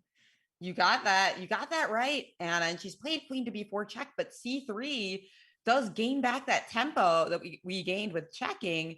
And no matter what's going to happen, I think that white is going to invade on f6. I'm not sure with the bishop or with a knight. Yeah, Jen, sorry, I was just shocked about the fact that's now above my head. I knew that Nepomniachtchi has a plus score against Magnus, but I didn't know he also has a plus score against other world champions, including Karpov, Kasparov, Kramnik, and Anand. Is he the world champion slayer? Oh, so wow, that is quite a stat. Unbelievable. Well, we're going to be definitely marking our calendars to watch that match, man. It's going to be a goodie. Bishop to f6 played, so she does want to get the knight or the queen on that f square, or trade off these bishops so that the queen and the knight can coordinate. But look at that. Harika has found the beautiful move that I love, castling. And now after bishop g7, king g7, queen f6 check, you just back up to g8. And where is the checkmate? I don't see the checkmate yet, and it's at the moment an extra pawn for Black. So Harika, with this beautiful defensive resource, castle kingside, guards the dark squares. h4 though, the grandmaster move we see the champions do so often. h4, h5, very aggressive attack. Yeah, this is great. But you know what? I think this queen wants to come back to the defense. So she's going to take it on d4. And you think, oh, she's trying to win another pawn. No, she's trying to save her king's butt. And the cool thing is that when you take this pawn, the queen is also able to come back to f5 and potentially save the day. Yeah, it's a very important defensive resource, queen to f5, because trading queens when the house is on fire is crucial. The queen is the most important and strongest attacking piece. Queen f5 is something that Black was aiming for. So g4 prevents queen to f5.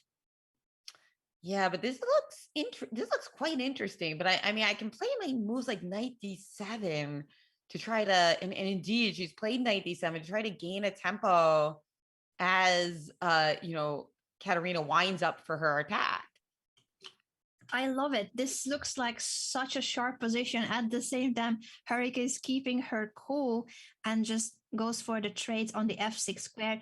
Now it's only the white queen that landed on f6, much better than when it's a knight, and the combination with the queen.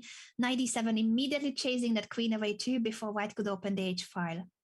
And now the problem is if queen d4, you can play queen e5 check right away to trade queen. And, there goes your attack. Yeah, and once the attack is gone, what remains on the board is an extra pawn for Black. So it is Kateryna who will need to defend and try to somehow, sometimes even with a bit of a gamble, get your chances back. It is blitz chess. It is even faster than the previous segment. So obviously mistakes can happen. But for now, Harika has defended very well and has a great endgame advantage. Yeah, I mean, Harika played some great defense there. That was a scary attack that Kateryna was winding up for. But now she's definitely in some trouble. Although, interestingly, Harika did not trade off queens. Dronavalli decided to keep the queen on this beautiful e5 square. Yeah, And, you know, the from a computer practical point of agrees with view, her. I was yeah, so scared. I was gonna swap queens there, immediately trade them off. But the computer agrees that c5 is even stronger because you either force the trade on e5 or white has to go back, retreat with the queen, and the black queen on e5 is stronger than white's queen. yeah, I get it. That makes sense. And look at this knight e5, threatening knight to f3. And look at that, Harika, not just going for the easy win, but going for the pretty win. As we saw her do something similar in another game where she played rook takes f6 and tried to win with real panache. Indeed, and whose king is weaker now? There is a knight fork with knight f3. By the way, is there a refutation to knight to f3? I don't think there's a reputation to knight f3. And not only that, I mean, we might even be able to start with queen d3 check because I'm just trying to see which move is better. They both look good. But no, knight f3 looks quite all right to me. I mean, are you thinking like queen f6? Yeah, Knight maybe g1? that's the trick. Indeed, Yeah, queen f6 threatening h6 and mate on g7. That was checkmate! After queen f6, that was checkmate in with knight h2. wow. It was missed. This is, of course, still very much winning for black, but black had checkmate in one. Goodness Nice me. spot. I mean, this is a really weird mating pattern. I've never seen this checkmating pattern before, so I think we need to call it the Rudolph mate. Yeah. It was just that I suddenly saw the bar jumping, and that makes you wonder, wait, why is it jumping to that extent? So knight h2, thanks to the rook on g1, it's checkmate. That's a great pattern, I have to say. Wait, what's going on here? How many times has this been repeated? Okay, I mean, doesn't black want to win this? Yeah, okay. So she stopped repeating and played queen h3 check. And let's just get to the current position as it is a bullet game. Whoa. Oh my God. What happened there? Yeah, black must have messed up because suddenly this is no longer winning. It's winning now for white. What? After e5, she allowed this queen takes g6 tactic that we were talking about in another game. Whoa. Oh my gosh. Bishop g4 allowing queen g5 check and rook g1. And white wins because we're playing rook takes g4 mate. What? This has been insane. Kateryna has made some incredible comebacks, mainly from endgames, but this was checkmate in one for Harika. That's how decisive the advantage was. And Kateryna survived and turned the tables fully. Well, you need to know the Rudolph mate. I was going to say the Anna mate, but there's already like the Anastasia mate, right? So true. It's got to be the reindeer. Yeah, exactly. Yeah, that looks a bit like a reindeer, right? Not at all. Not at all. I just totally made that up. But I like it. You can see the pattern there. But Katya with this miraculous escape. Honestly, this has been just mind-blowing. Harika was winning. Even after missing the checkmate, she was still completely winning. So the position was decisive advantage for her. She missed a couple of occasions to convert it, and then Katya turned the tables fully. She's leading in the match now. That's right. For the first time in the match, Kateryna Lagno has taken the lead.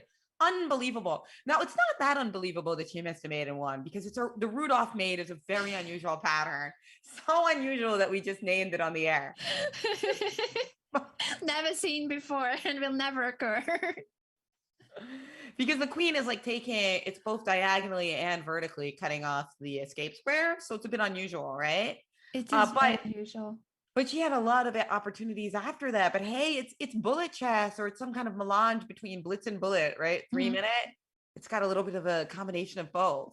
Technically blitz, but it's got a lot of elements of bullet. The end of that game was certainly bullet chess with the 1 second increment only. And now Harika, she needs to also simply make a comeback from the psychological point of view, because I'm sure that even if she is not aware that she missed checkmate in one, she knows that she messed up a completely winning position. That's right. All right. Well, let's see though. Harika here. I'm trying to see whose position I like. I mean, honestly, Black's bishop on e4 seems to be really nicely posted up, and this bishop on b2 is very regrettable. Like, we'd love to get this move c4 in, and if we can do that, then I'm feeling white again. But until that time, I'm a little bit uncomfortable with white here. I agree, and I don't know if c4 will be possible anytime soon. The c4 square is guarded by two of Black's pieces, and the b4 pawn as well is attacked. It looks great for Katya, who is now in the lead in the match. Man, it's so tough.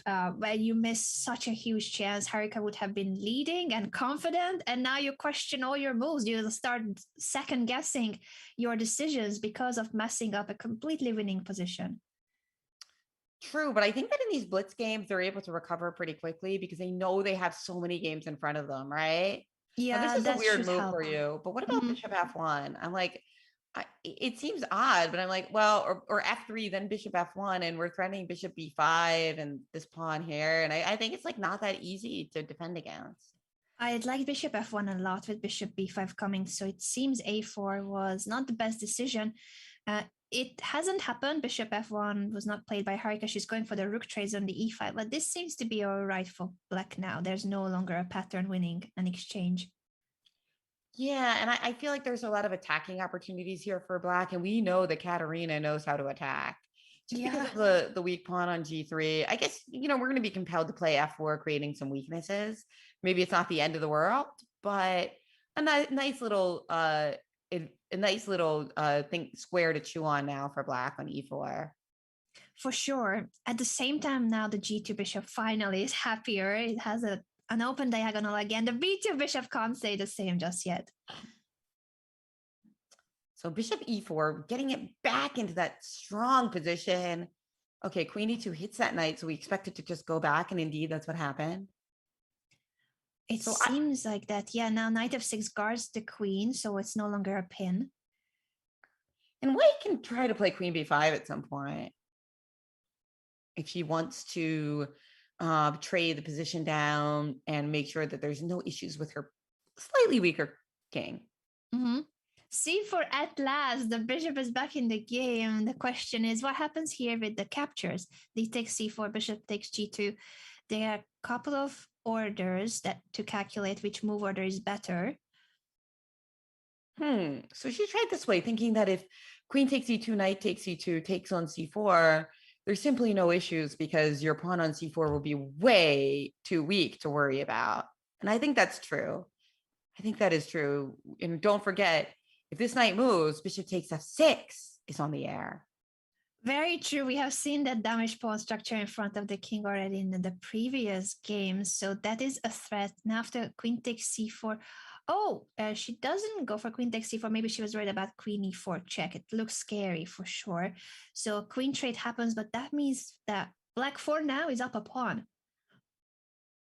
Yeah, black's up a pawn, but I don't know how easy it will be to hold on to it because these pawns on c4 and a4 are so weak. Like, we just go back to c3. Oh, I guess what do you do? Knight c3. Don't we just win the pawn back right away? Because you can't play b5. I mean, and that's funny. Like many moons ago, this pawn move a4 really allowed white to have these extra possibilities. Bishop f6 for sure. Our knight will be in the regrettable fianchettoed position, but I think we can recover from that. Yeah, this knight in game now, it was a very good point that after knight c3, there was no way of keeping the extra pawn. It's finally a lot more balanced, but what a sharp position this has been again. And who knows, with knights on the board, we have seen so many tricks. It could go still in one of the players' favor. This position should be a draw, especially. Can they even trade? No, maybe if they were gonna trade, white was gonna win in the end because you get the c3 pawn, and the king and pawn game should be winning with the distant pass pawn. So black is keeping the knight on the board. Can they trade now? Well, they only have 10 seconds. So if you don't have to trade, it's better not to calculate. But she was confident here that her king was getting back in time to maintain the equilibrium. And it looks like she's right. Well spotted, well used time there. It's good for black that the white pawns are only on the 4th rank. There could have been still the very typical pawn break if the pawns were on the 5th rank. And the problem is, it's just like white's not going to be able to break through, right? Yeah, not in this situation. So it's going to be all closed on the king side. And the key squares will be that the king is on c7, and once king d5, you go and take the d7 square, the opposition.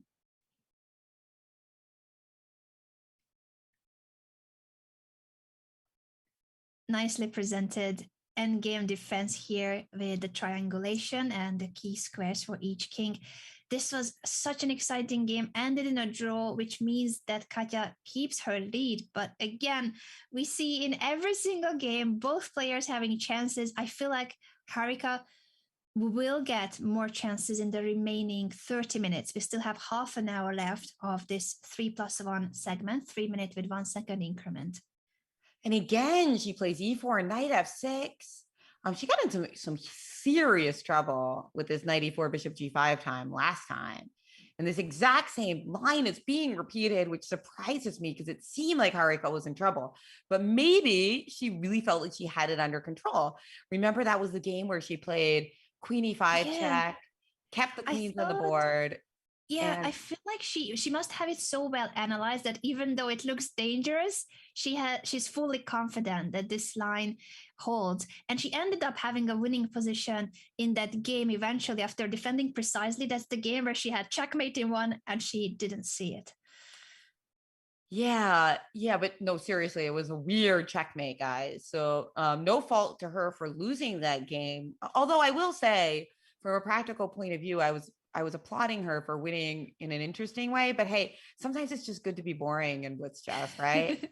I mean, because remember, that was the game where she could have just traded queens and been up a pawn at an endgame, and she wanted to go for the most striking, and it bit back. But hey, this is different because Katya has played knight f6. I believe in the last game she stuck her bishop on f6. Mm-hmm. So a different dynamic here, but similar principles at play. Black has got an extra pawn, and when she takes on d4, it's not just about taking a pawn, it's also about getting that queen back into the play. Again, this queen f5 motif, up 2 pawns for Harika. The evaluation bar is celebrating this to such extent that it's saying black is winning a piece now after h6. You cannot move the bishop because the f6 knight is hanging. Oh, we just can't move the bishop to any squares because e3 is covered, f4 is covered. F4 would allow bishop takes f6. So instead, sacrifice with knight e4 was Kateryna's idea. I mean, you might think that this is losing for white. The computer might think it, but hey, it's still a blitz game, and she's coming after the king. She's going for it. I don't know how intentional was this sacrifice, but she has to go all in now with knight e4. And if h takes g5, will she play knight takes g5? Then still queen f5. It feels like black has more than enough for the defense. That's the problem. That pesky queen f5 move is going to be brutal because it just trades everything. That's why she castled instead. But can queen f5 still be played? Indeed, there it is. The board, indeed. Such a cruel move for white because you either trade queens or you have your f6 knight lost. And this was her idea, to open up the rook position to give herself some chances, even with queens off the board. So I don't think it's going to work, though, because just queen takes f3, pawn f3. And she is down a piece, guys. She's down a piece right now. And rook takes h8, bishop takes h8, rook h1 will just allow bishop to come out. Yeah, the only thing that gives some hope to Katya here is that black is still undeveloped on the queen side. So all the pieces, the rook on a8, b8 knight, which has just moved to d7, and the bishop on c8. There's the extra piece of black. Black needs to develop those pieces, and then the piece up will actually show on the board. Until then, there is a bit of a practical chance, even if objectively speaking, this is completely lost for white. Yeah, completely lost for white. Sounds about right. But the time situation looks like we're going to see the bullet portion of this game pretty soon. So anything can still happen. Gosh, where did this all go wrong? It feels like Harika has this line very well analyzed. So they had a game in this just before. But Harika, even though it is quite some risk that black is taking by having to move the king, but she must have it so well analyzed that she's not afraid of any of these positions. And she proved it right again, that with the idea of bringing the queen to f5, her king will always be safe. Yeah, I mean, people always say that it's easier for the attacker in blitz chess, and usually that's true. But if your opponent has things worked out and has a very simple plan of defense, queen a5 check, take on d4, bring the queen to the defense, the tables could really flip, and it could be the attacker under pressure. And that's what we've been seeing in this opening. We're very well selected by Harika. And what I love about what she does when she plays these speed chess championships, and you see a lot of the great players in the speed chess champs do it. Maiden one, threat alert. Now this one's a little bit more pedestrian. We've seen it before. Yeah, Jen, you were saying about her preparation in the speed chess matches. Yeah, well, I think the great speed chess championships, a lot of the players, they have an opening that they don't bring out until the middle of the match. When you're already a little tired, when the time control just changed, and then they switch it up. And you see that's what Harika did in this game in this match with the Alekhine. And so far, it's working fantastically. I mean, she should have won both games. We'll see if she wins one of them, but she definitely should have won the last one as well. Yeah, very well spotted too. Again, that she obviously prepared for this match with that opening in mind, but she didn't use it at the start for a reason. She brought it out later for the faster time control because it seems like a bit of a dubious position. But the faster the time control, the more difficult it is to refute those kind of positions over the board. It sure is. It really is. And king c2, bishop f4 played. So we still got that extra pawn, but we know that Kateryna is so good at the defense, but she just lost another piece. And so she gave it up, and we've got an even match again. Jeez, who's going to be better in bullet? I do not know.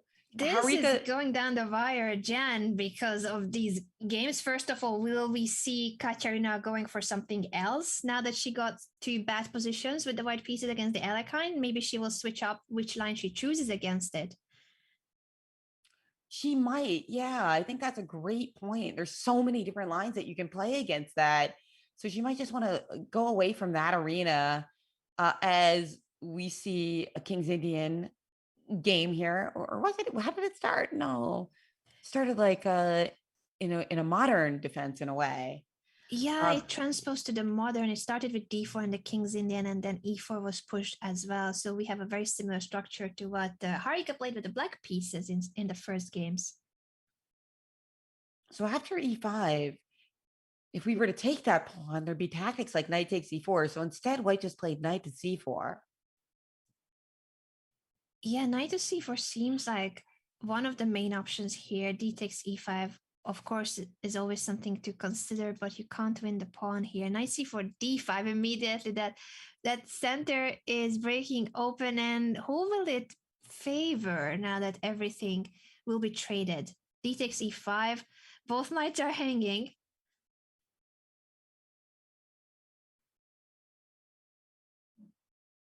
Both knights are hanging. That's right. I wonder what will happen if, well, first of all, you can take on e4, but then there's a choice. Do you take on e4 or do you take on c4? And also white can just say, I'm not going to move this c4 knight away because the moment you take my c4 knight, the e4 knight is hanging still. It was an interesting dynamic way of defending the two knights. So, okay, so now what's going on? Material-wise, at the exact moment, the pawns are totally equal, but both e5 and e4 look super vulnerable, right? So yeah, I wonder.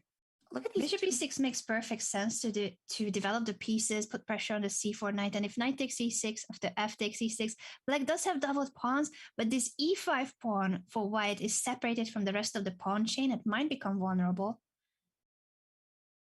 Yeah, I don't know. I wish I didn't have to play bishop e6, but bishop d5 on the board, and now what happens on rook d4 trying to stop the knight from protecting this pawn? I guess b3 will be played, but then Harika might have to reckon with the consequences of b5 soon, or just the much more natural knight c6 also piling up on the f6 square, on the e5 square rather. The only way to continue to defending this is to play something like bishop f6, but that pawn looks like it's going to be lost anyway in that case, because we could capture and just play king f7.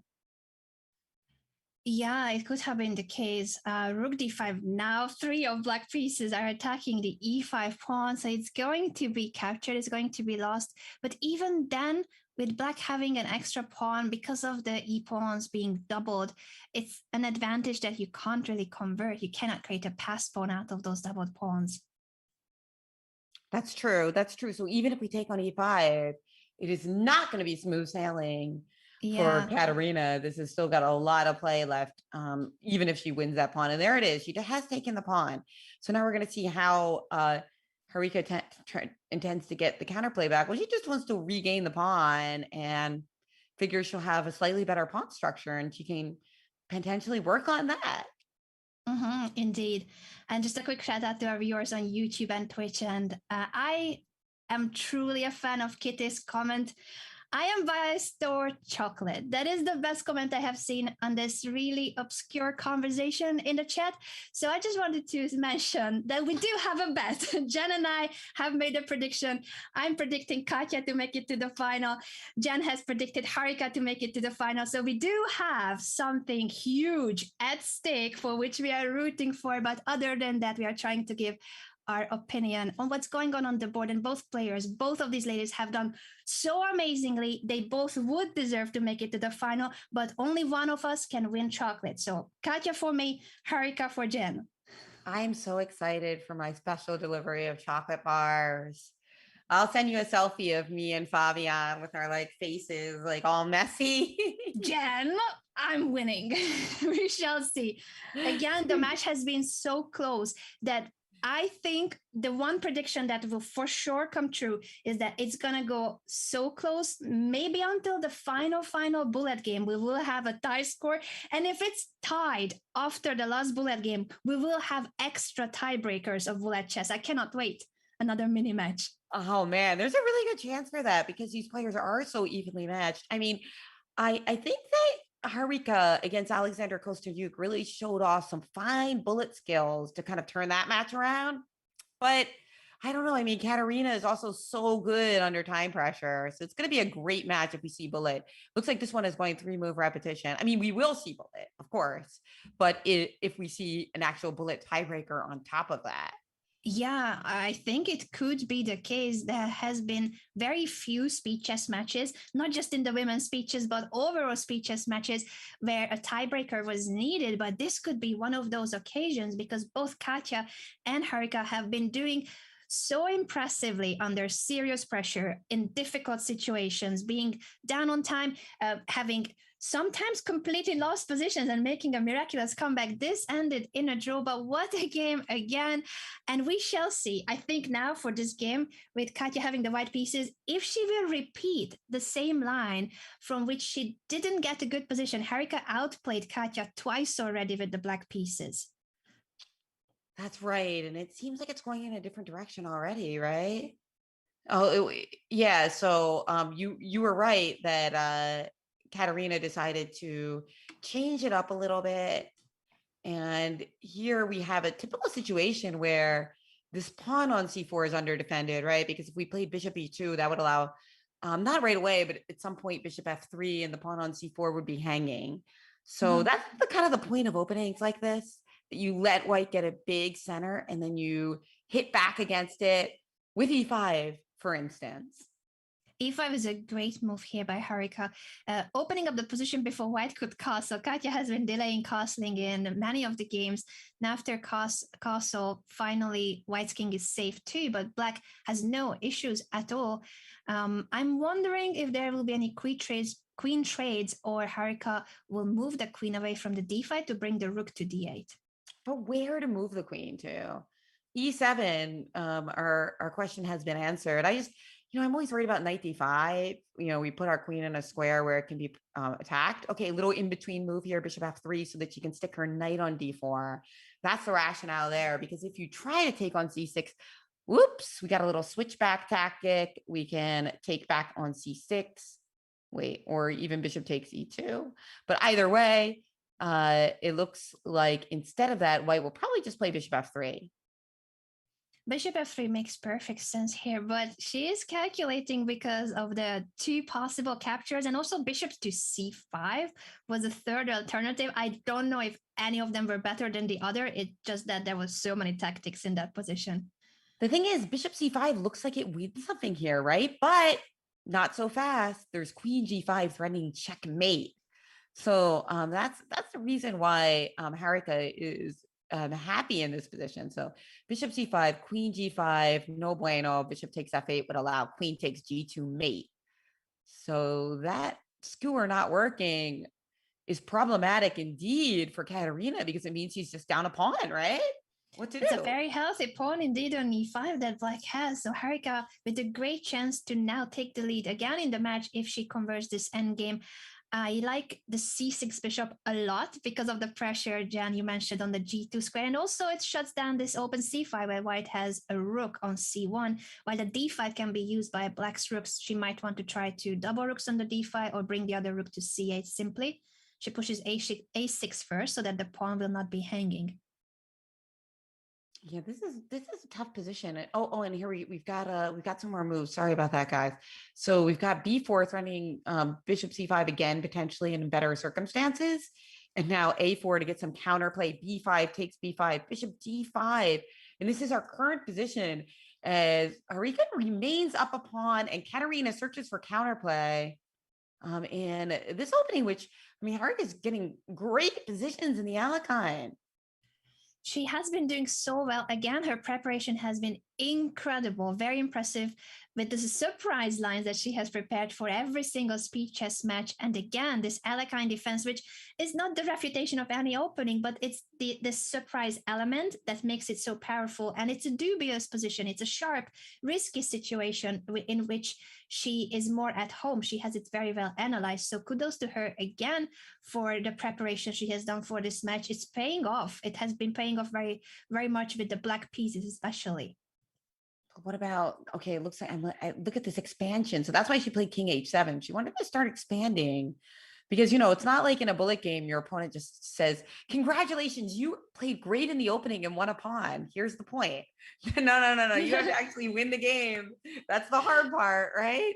Indeed, she still needs to convert. And Katya has done some incredible job at making a Mission Impossible comeback doable. I don't know how she did it in some of the previous games, but she's a fighter and she will try to again somehow escape from this bad position.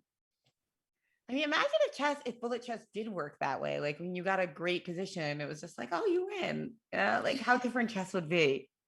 Yeah, if you have a certain advantage by the engine, this one is minus 2.34, decisive advantage for black, but you still need to convert it into a full point. Your opponent will not resign. So what happens if bishop c4 here by white? What's Harika's plan there? Is she just gonna, bolster the position with rook d8, or is there some tactical refutation? At this point, I wouldn't be surprised if there's tactics because, like, the noose is really starting. The forces of black are really starting to encroach in white's position, right? So mating threats are absolutely in the air soon. And no, she just played rook to d8. I like this move a lot simply to strengthen the rook on d7. Now the pin is no longer an issue.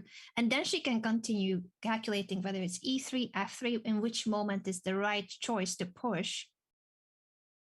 Yeah, that's right. E3 looks very menacing indeed, because we've not only are we pushing our pawn forward, but we're also opening up this bishop for attack. We're opening up the queen. So many good things happening at once. I think this is gonna be the game where Harika takes the lead again. She started with a lead in the match, and this game looks very promising for her. Still, you need to be precise, of course, and I think she's waiting for the right moment to push. E3 seems to be one of the main ones to calculate, but F3 as well to try to weaken the white king. They're going for multiple trades on the D file. Bishop to d6 to shut down the d file before Harika's queen could appear on d1. Oh no, but a pawn is gone, and there she is. Kateryna's back in the game. What happened there? How bishop d6 and Harika, did she mouse sleep, meaning to place the queen on f5? Maybe queen f5 or queen e7, queen f7, but Either Yeah, way, that was not a good turn of events for her because now the pawns are even and the time is even too, and anything can still happen. Let's get him to the current position it as feels queen. like it was a mouse slip. If she saw that the f4 pawn was hanging, she was gonna protect it. Or she missed that for that one moment the pawn was attacked. Now Katya is back in the game. This happened earlier too in the match. Harika needs to be careful to not make it a full swing of the result and the evaluation of the position, because now White does have some chances with this queen on the 7th rank. Yeah, look at that. But I mean, anything can still happen. I mean, Black could also win somehow. King H8. Yeah. This is protected very well because of this queen and bishop battery. Yeah, I was gonna say I was smiling at this pawn on e4 that you wish you could make it disappear from the board earlier with the Harika's queen battery, queen on d5, bishop on c6. It would have been made for Harika if it wasn't for this e4 pawn being in the way. You wish you could give up your own pawn.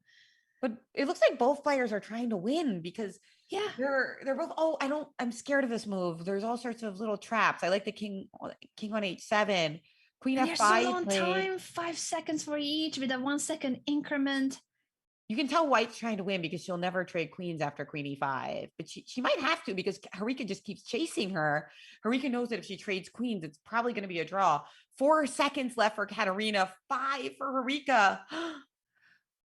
I hope no one will flag in the end. They repeated Moza. What a game. Harika did so well again with the black pieces. She was up a pawn and it seemed like a decisive advantage. But as you said, Jen, you still need to convert it. And she didn't find the right moment to push the pawns. And after bishop d6, she either mouse slipped or forgot about the f4 pawn hanging. But look at that fighting spirit Kateryna is always showing it. B3, by the way, a move that Harika has also employed in the match against Kosteniuk as the time controls got shorter. So keeping it interesting. The openings will keep changing as the tournament time control gets faster and faster. We've only got 2 more games, it looks like, of 3-minute chess. So this one and one more. And then the bullet segment will come and decide everything, because this match so far is 6-6. Both players have been showing such an amazing fighting spirit and also high level chess, even under the biggest of time pressures. There have been very few big mistakes. There have been very few big blunders. It's incredible. Some really, really great play and also some very brave play.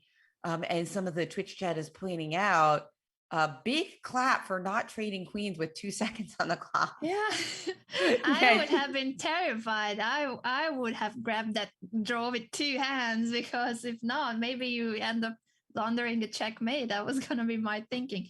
No, I'm retired for a reason, guys. I'm retired for a reason. But the fighting spirit the ladies both have, obviously, and the desire to make it to the final, because a reminder, this is the semifinal of the Women's Beach Chess Championship. Only one of these amazingly strong players can make it to the final. So unfortunately, as much as we want this match to go on forever and ever, at the end of the bullet, there will be a winner.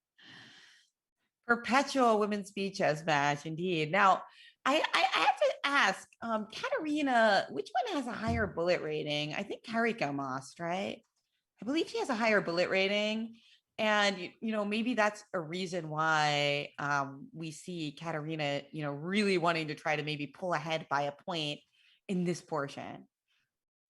Yeah, I wonder what will be their thinking for the bullet. I know that Katya, in her match against Valentina Gunina, she thought that Gunina was the favorite for the bullet portion. So she was a bit worried entering the bullet portion with a tied score. It was just equal before bullet. And Katya ended up winning in the bullet segment, even though she didn't consider herself a favorite. I think Harika has done an impressive job in bullet, even against bullet legends like Alexandra Kosteniuk. So that could be a bit of a scary pre-speed chess result, that Harika eliminated Alexandra Kosteniuk in bullet chess and also eliminated Anna Muzichuk, 2 of the favorites for the event. I think, again, we're going to see this match going down the wire, and perhaps it's going to be the very last bullet game that will decide either of them going to move on to the final. I can't tell who's going to have better chances at this stage.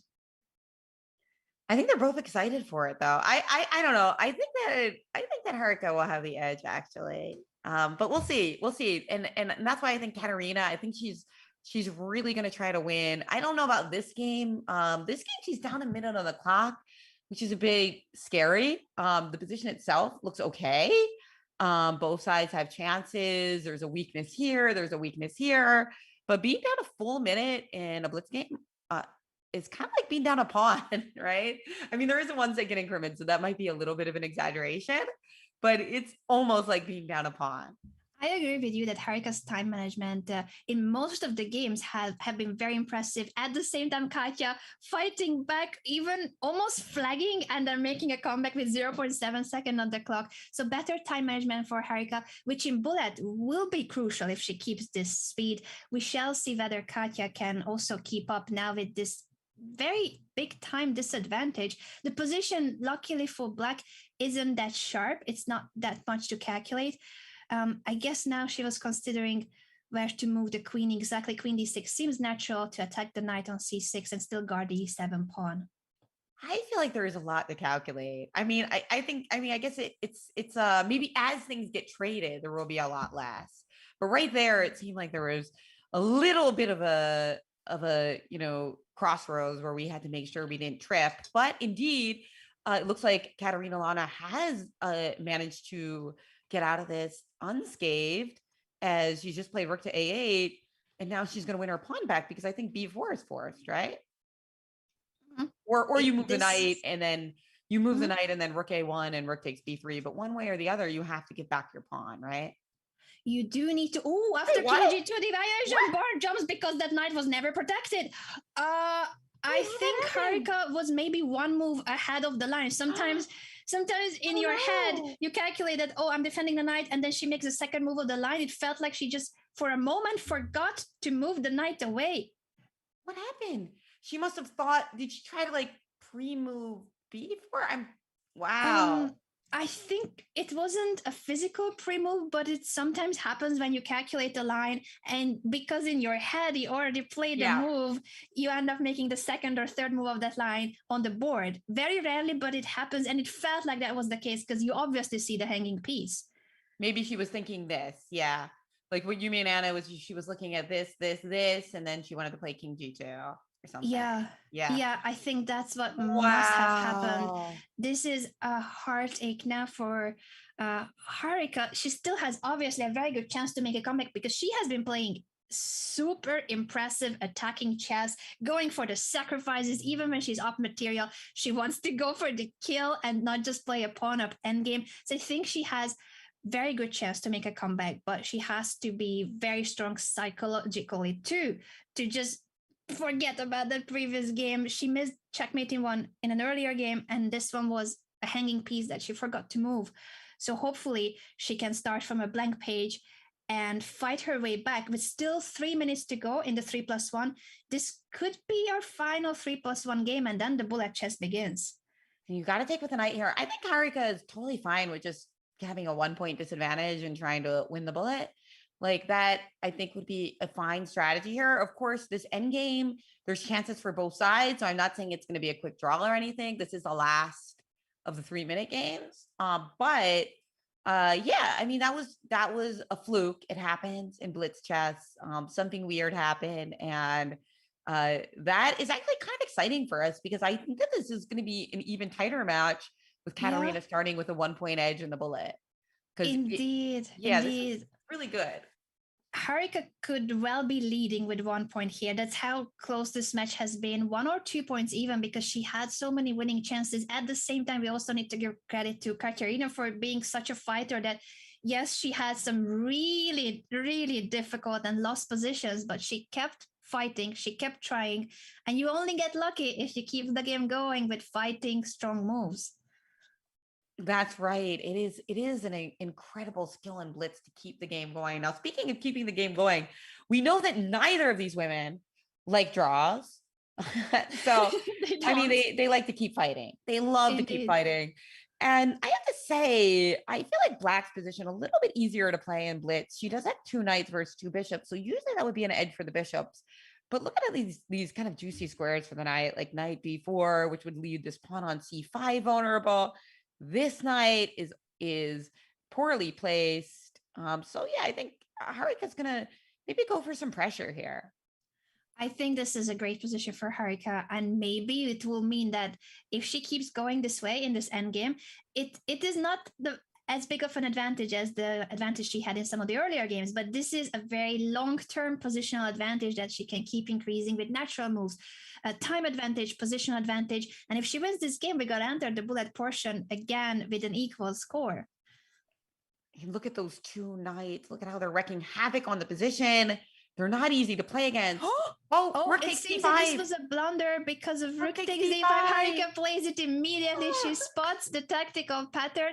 After knight takes d5, knight d2 picks up the c1 rook. So it's a piece up for Harika.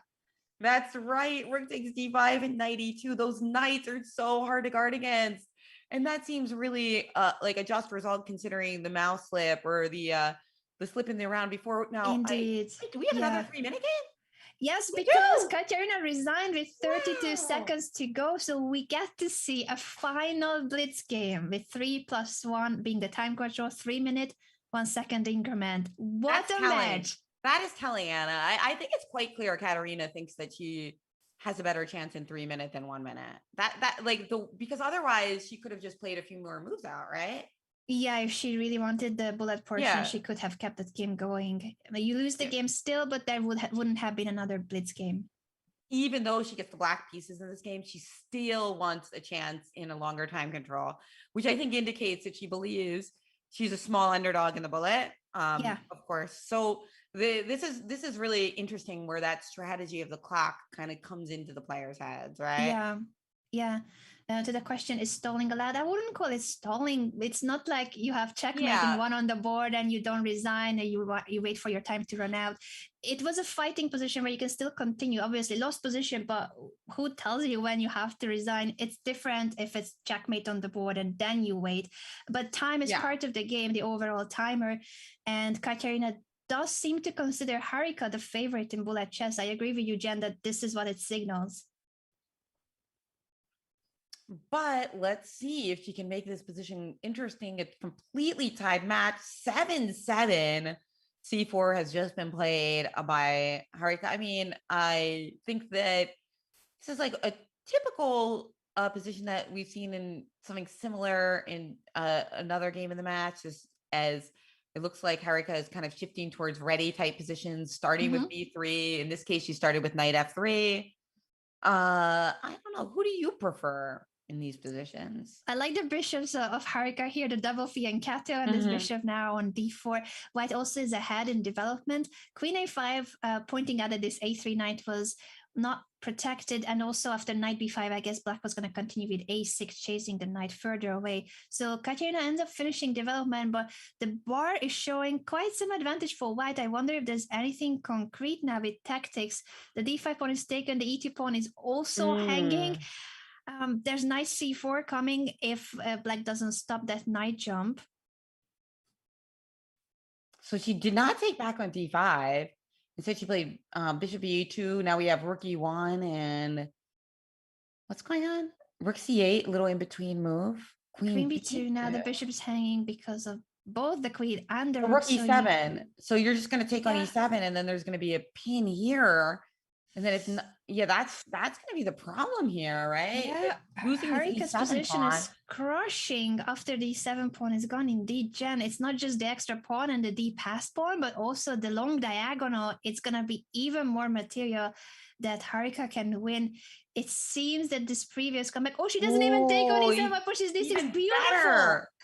But this is a better move. Yeah, it's a better move. No time for knight e8, because I was thinking, rook e7, maybe we could like play knight e8 and live to see another day. But this move looks fantastic. And now, I was thinking at first bishop f6 and d7 were possible, but me too. And I didn't see the g4 bishop looking back. But knight c4 starting off is, that looks like a really good one.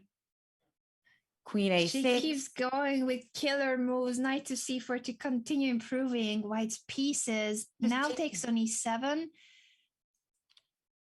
Just takes on e7. And so the queen does protect the knight here momentarily. So that's useful.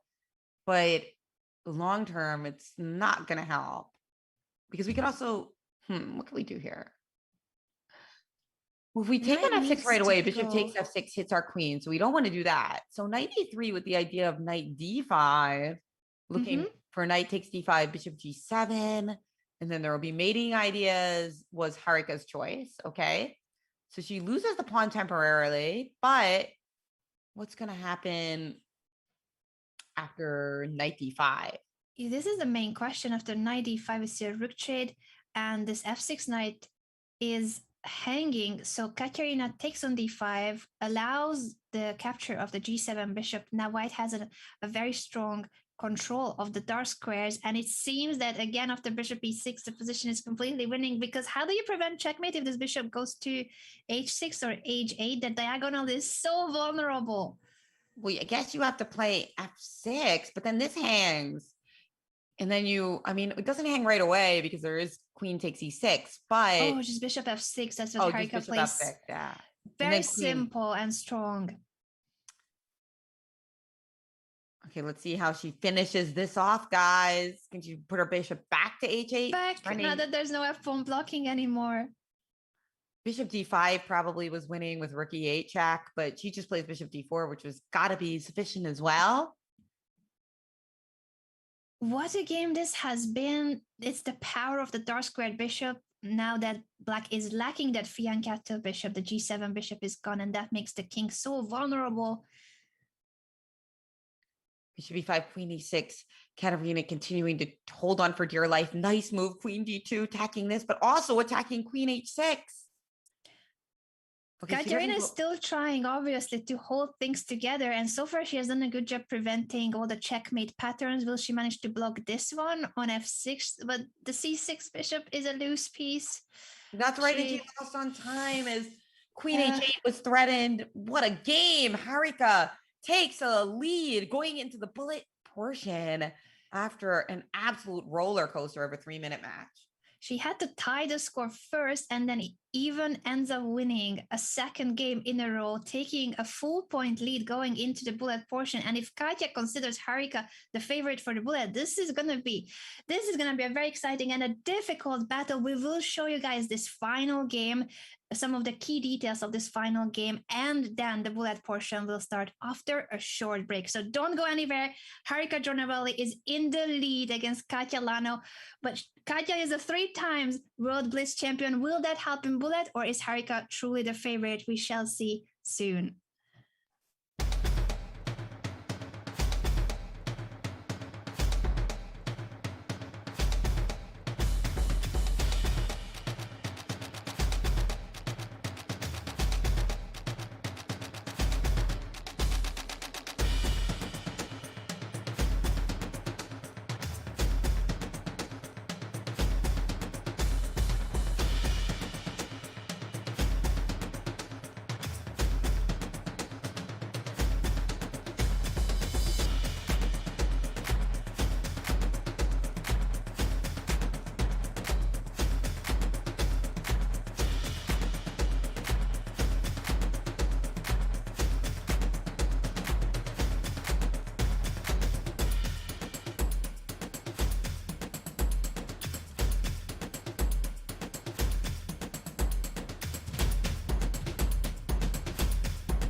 Welcome back, everyone, to the Women's Speed Chess Championship semifinals. Apart from the Women's Speed Chess Championship, obviously, what also is taking place today is the Junior Speed Chess Championship. That's where we're going to head over right after our match is over. So don't go anywhere. You should stay here for the entire day, full of action, speed chess for the ladies, for the junior players, and also the overall Speed Chess Championship coming up later. $35,000 for the top junior players in the world. Jen, you have seen so many of these matches, Women's Speed Chess Championship, Junior, Overall Speed Chess Championship. What do you think when you compare today's match to the usual speed chess battles? This match with Harika leading with just a point, entering the bullet portion now.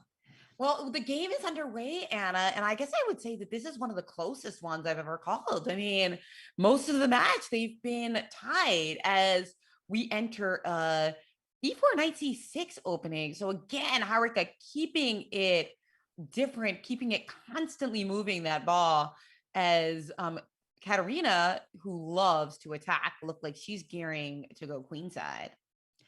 Harika's preparation has been impressive. For every speed chess match, she has a new idea, new surprise lines to bring. But Katya was mainly the one who, even if she was in a worse position, made miraculous comebacks. Now with the bullet chess, time management will become an even bigger, even more important part of the game. And Harika was the faster player. So we shall see if Katya can keep up. So far, it's just the same amount of time. They had 51 seconds in the moment I was talking about time management, but this is going to be the final segment. Everything is at stake. Only one of these very strong players, amazing ladies, both of them so deserving of qualifying, but only one of them can make it to the final. Well, this game, I think that it's very dicey. I mean, they're both playing so quickly. Fantastic. I like this last move by Harika playing knight h5, looking to get that knight into the f4 square. Bishop g3. Kateryna really does not want that to happen. So she's willing to give up one of her beautiful bishops to stop it. And look at that interesting imbalance. She's taken with the f pawn, which gives her an open f pile to work with, but her pawn structure is now nicked. The pawn structure indeed, and the space advantage for white on the queen side of the queen e3. It's going to be interesting to see whether those double pawns will be an issue or not. For now, black does have an e pass pawn because of the f pawn not being on f2 anymore. So that is a chance for Harika to use this pawn in the future. I like how the queen on e3 was there to make sure that the a8 rook cannot be developed just yet, because the a7 pawn will always be in the air. But Harika says, you know what? I'm giving you the pawn and I'm going for the attack myself. Look at that. She's taken a pawn, but now takes on g3, queen g3. She's going to lose her rook on f1. And Harika is going to take a 2-point edge. And there it is. Harika wins the very first bullet game. It felt like Katya preferred the 3+1, 5+1 from what we have seen in her overall time management. And now Harika with the 2-point lead. It's a very difficult situation for Katya to make a comeback from. Yeah, this looks like a good start, though, as I like this type of game for bullet chess. You know, there's a lot of richness to it. If you can speed up and win one game, it'll still just be that 1-point margin. So let's see if she can do it here. She's played rook to d8, and now bishop f5. Not even taking on d5. I was expecting rook takes d5, but plays bishop f5 first to guard the e4 pawn, and now takes on d5. With 22 minutes to go in the bullet portion, anything can still happen. But obviously now it is Katya who has to make a comeback from a difficult match and psychological situation too. Similarly, how Harika had to forget about the games where she had a winning position and didn't convert it. So this match has been very intense, back and forth, who is leading in the match. For now, it does feel like Harika has the upper hand in the bullet portion, but there's a long way till the end. 21 minutes and a half is exactly what's left from the match. I feel like this game's really important. I mean, I wouldn't call it a rubber game, but it's like, it's just so crucial not to lose this game, because giving a 3-point edge with so much left on the clock is huge. Whereas it's almost equal if she manages to win. And I do like this, this doubling on the C file. Although the trade, okay, rook C1, and now Harika just has almost 20 seconds more time than Kateryna. Yeah, Harika's time management has been better. At the same time, Katya was still doing well under massive time pressure, almost flagging in one of the games and still escaping time-wise and position-wise too. I like the rook on d2, but also white pieces have gotten more active. But look at this. She's taking off a lot of pawns potentially. Bishop takes f5, rook takes e2. I like that this move on bishop c5 stopped the knight from getting to this juicy d4 square. So even in bullet, Harika's like, let's stop the counterplay. And, it's so instructive. Very instructive. I love how this match has been both of these ladies going for it with whichever color under any circumstances. Never a dull game, even when it was a symmetrical position, they still found ways to make the game exciting. Now I feel like Harika, with this pin on the b file, it felt like she had a good chance. Maybe she didn't have to take on b4 just yet. She takes so that now she can grab the pawn on f7. Yeah, and look at all these trades in the position. Rook c8, be careful here. King g7, you got to be careful about these little tricks. Again, the tricky knight moves and knight 4x. The a pass pawn is running, so Katya is down a pawn, but this pass pawn is a strong one that could compensate for the lack of the pawn on the king's side. Although on the other hand, the knight and the rook can combine to cause some havoc as well. But look at this. Okay, knight to c2, a2 square is covered. Okay, but if we play a2 now, what happens? Well, she's played rook b1 and Oh, look at because that. of counting on the pin, but the checks can make sure that white can get out of the pin. So Uh-oh. Harika has one day pawn, up 2 pawns in a night end game. She's leading with 2 points in the match, and this could be a third one that she wins in a row. Oh, yeah, that was very clever. Just using the rook to check and then finally getting out of the pin with knight b5. We can look at that after this game is over. But yeah, this one looks like it's going to go Harika's way as well. And that is going to be a nearly unsurmountable lead. But I say nearly because with something like 17 minutes left on the clock, you can still win a few games in a row. But that's what you have to do. You'd have to go on a streak at this point as Harika's about to take a 3-point lead. Very impressive endgame taking by Harika. That a pass pawn was the only hope for Katya, and Harika found this tactical pattern with which the pin didn't matter thanks to the rook checks. Now this king and pawn endgame is completely winning, so Katya resigns. It's a 3-point lead for Harika now, and the world champion of Blitz, Kateryna Lagno, is a 3-time world Blitz champion. Maybe Bullet is not that close to Blitz, but it's speed chess. It's a form of speed chess. Harika has done an impressive job of eliminating some of the favorites of the field, and she might take down today the #1 favorite of the speed chess event. Katya is the #1 player by rating, and also with those achievements, the World Blitz Championship Awards. Fantastic. And this is a great opportunity for Kateryna. She is with the white pieces and she's gonna get an opportunity to attack 100%, right? She can even castle queen side here, although, she probably doesn't want to because, you can attack with the king castled, right? Because a lot of it's about playing for f4, which you don't really need to be castled queen side for. So I like this decision. And I really like white's position here. It's very easy to play f4. You can play for f5. You can play against the d6 pawn. Yeah, queen d2, just a very natural move to ask black, how can you defend the d6 pawn? And perhaps the answer is there's no way to defend the pawn, so the pawn is lost. Up a pawn now.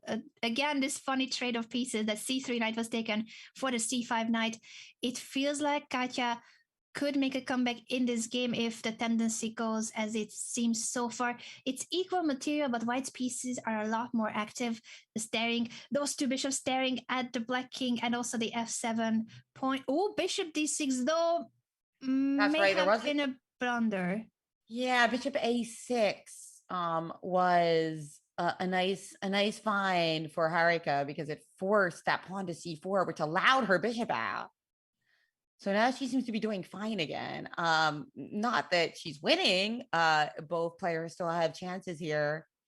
But look at that. Okay, rook h8. You got to be very careful here for both sides. Whose king is more vulnerable? This game is going back and forth after bishop e4. Now the bar was claiming that white has a winning move. This has been just crazy sharp, the game, and the chances for both.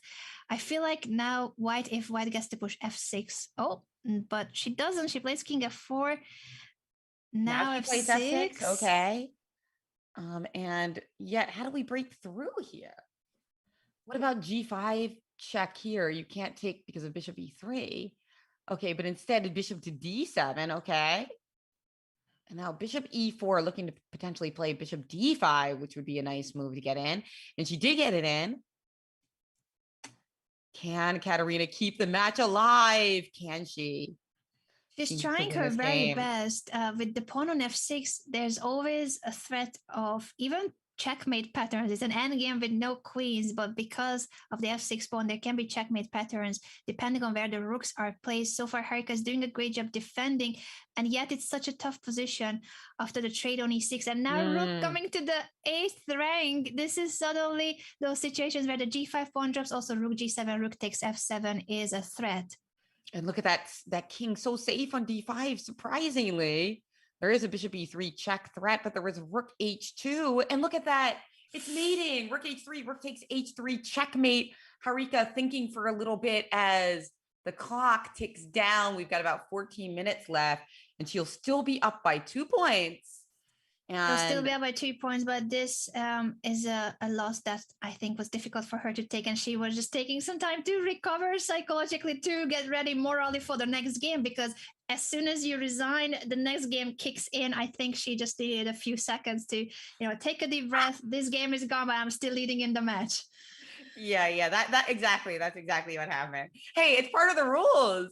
Yeah, there's nothing wrong with taking a little bit of time. Is that right? And there's no break. So I think any of the players would do the same when you have played such a tough game. Harika defended so well, and yet at the very last moment she crumbled, and the double rooks, G and H5 for the rooks decided the game, and the F6 pawn was the hero too.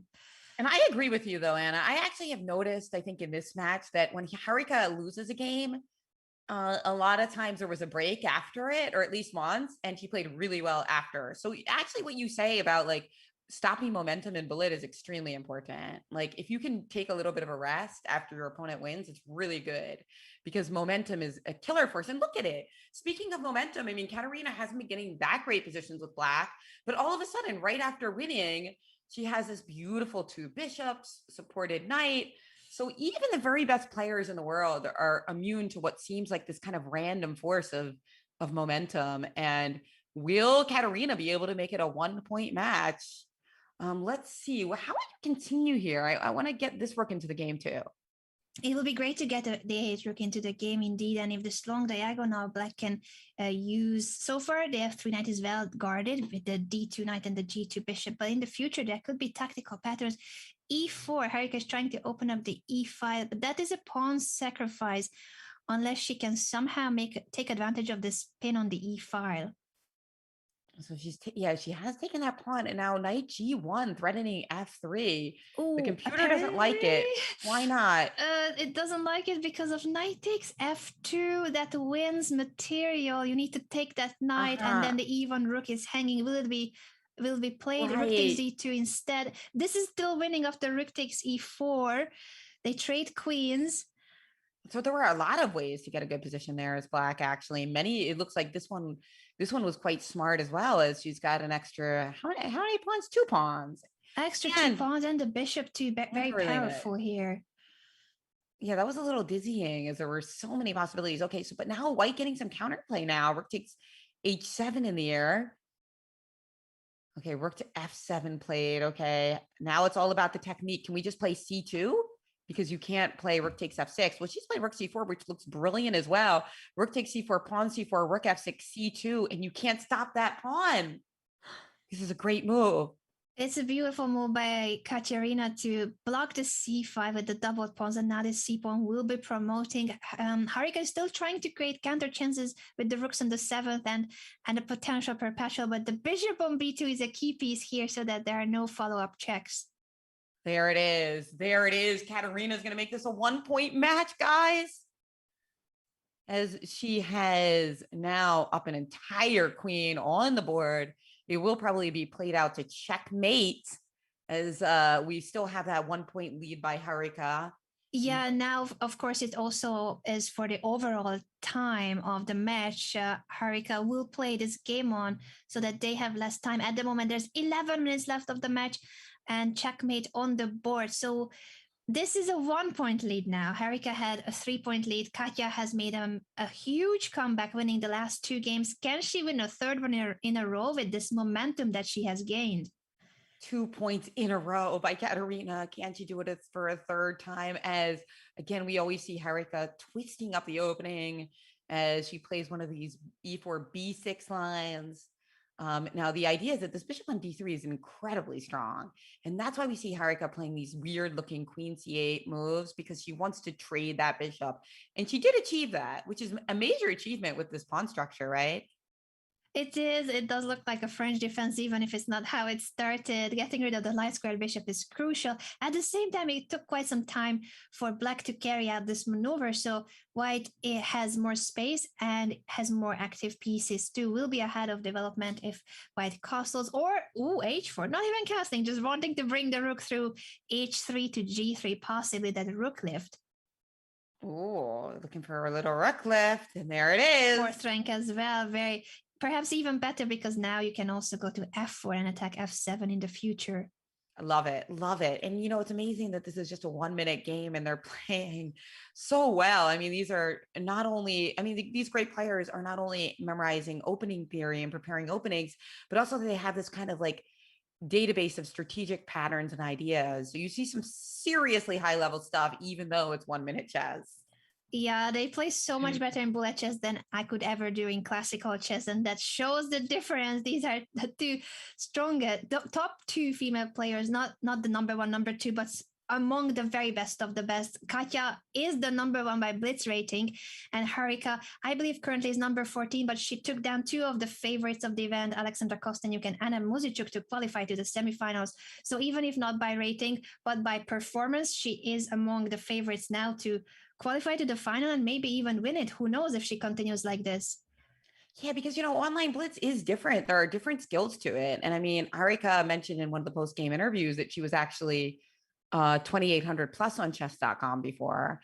But let's take a look here what's going on, because it's a very odd position. Like white's pawn structure looks terrible, but on the other hand, the most exciting pawn is this pawn on b2. So I don't know what's going on. Black needs to get some counterplay and a beautiful pawn of her own ASAP, and that's what she did.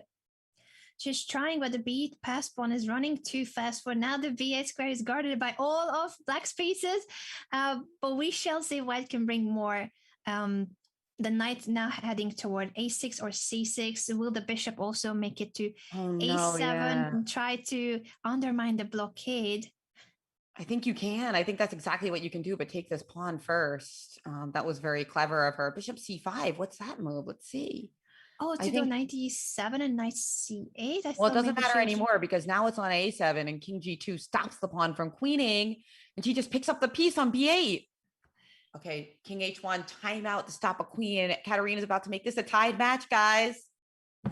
What a comeback by Kateryna. It seemed that she wasn't considering herself the favorite in bullet chess, and she started with a loss in the bullet portion. Harika had a 3-point lead, but now it's gone. There's only 7 minutes left of the match, and the score is tied again. And actually, you saw Harika resign immediately there, because now she actually wants more games, because she wants to have more chances to come back. Timer. Indeed, she knows that the time is running out, so she now needs to start winning again in bullet 2. Well, it's 10-10, guys, and I gotta say, I give them both a 10 out of 10 on their performance today, but sadly, we only have one winner, so somebody's gonna have to up it to 11 or 12. It's such a pity because I feel the same way. They would both deserve to make it through. Unfortunately, it's a knockout system. Unfortunately, one of them will be sad after the next few games. We shall see, though, whether it will be tied. Because if we run out of time and the match is still a tie, we're going to have a tiebreaker of a mini bullet match. I would love to see that. Oh yeah. I can't help but admit that as much as I'd like my special delivery chocolate bar, I would also really like to see that tie break. I'm gonna win, Jen. Don't worry about the chocolate.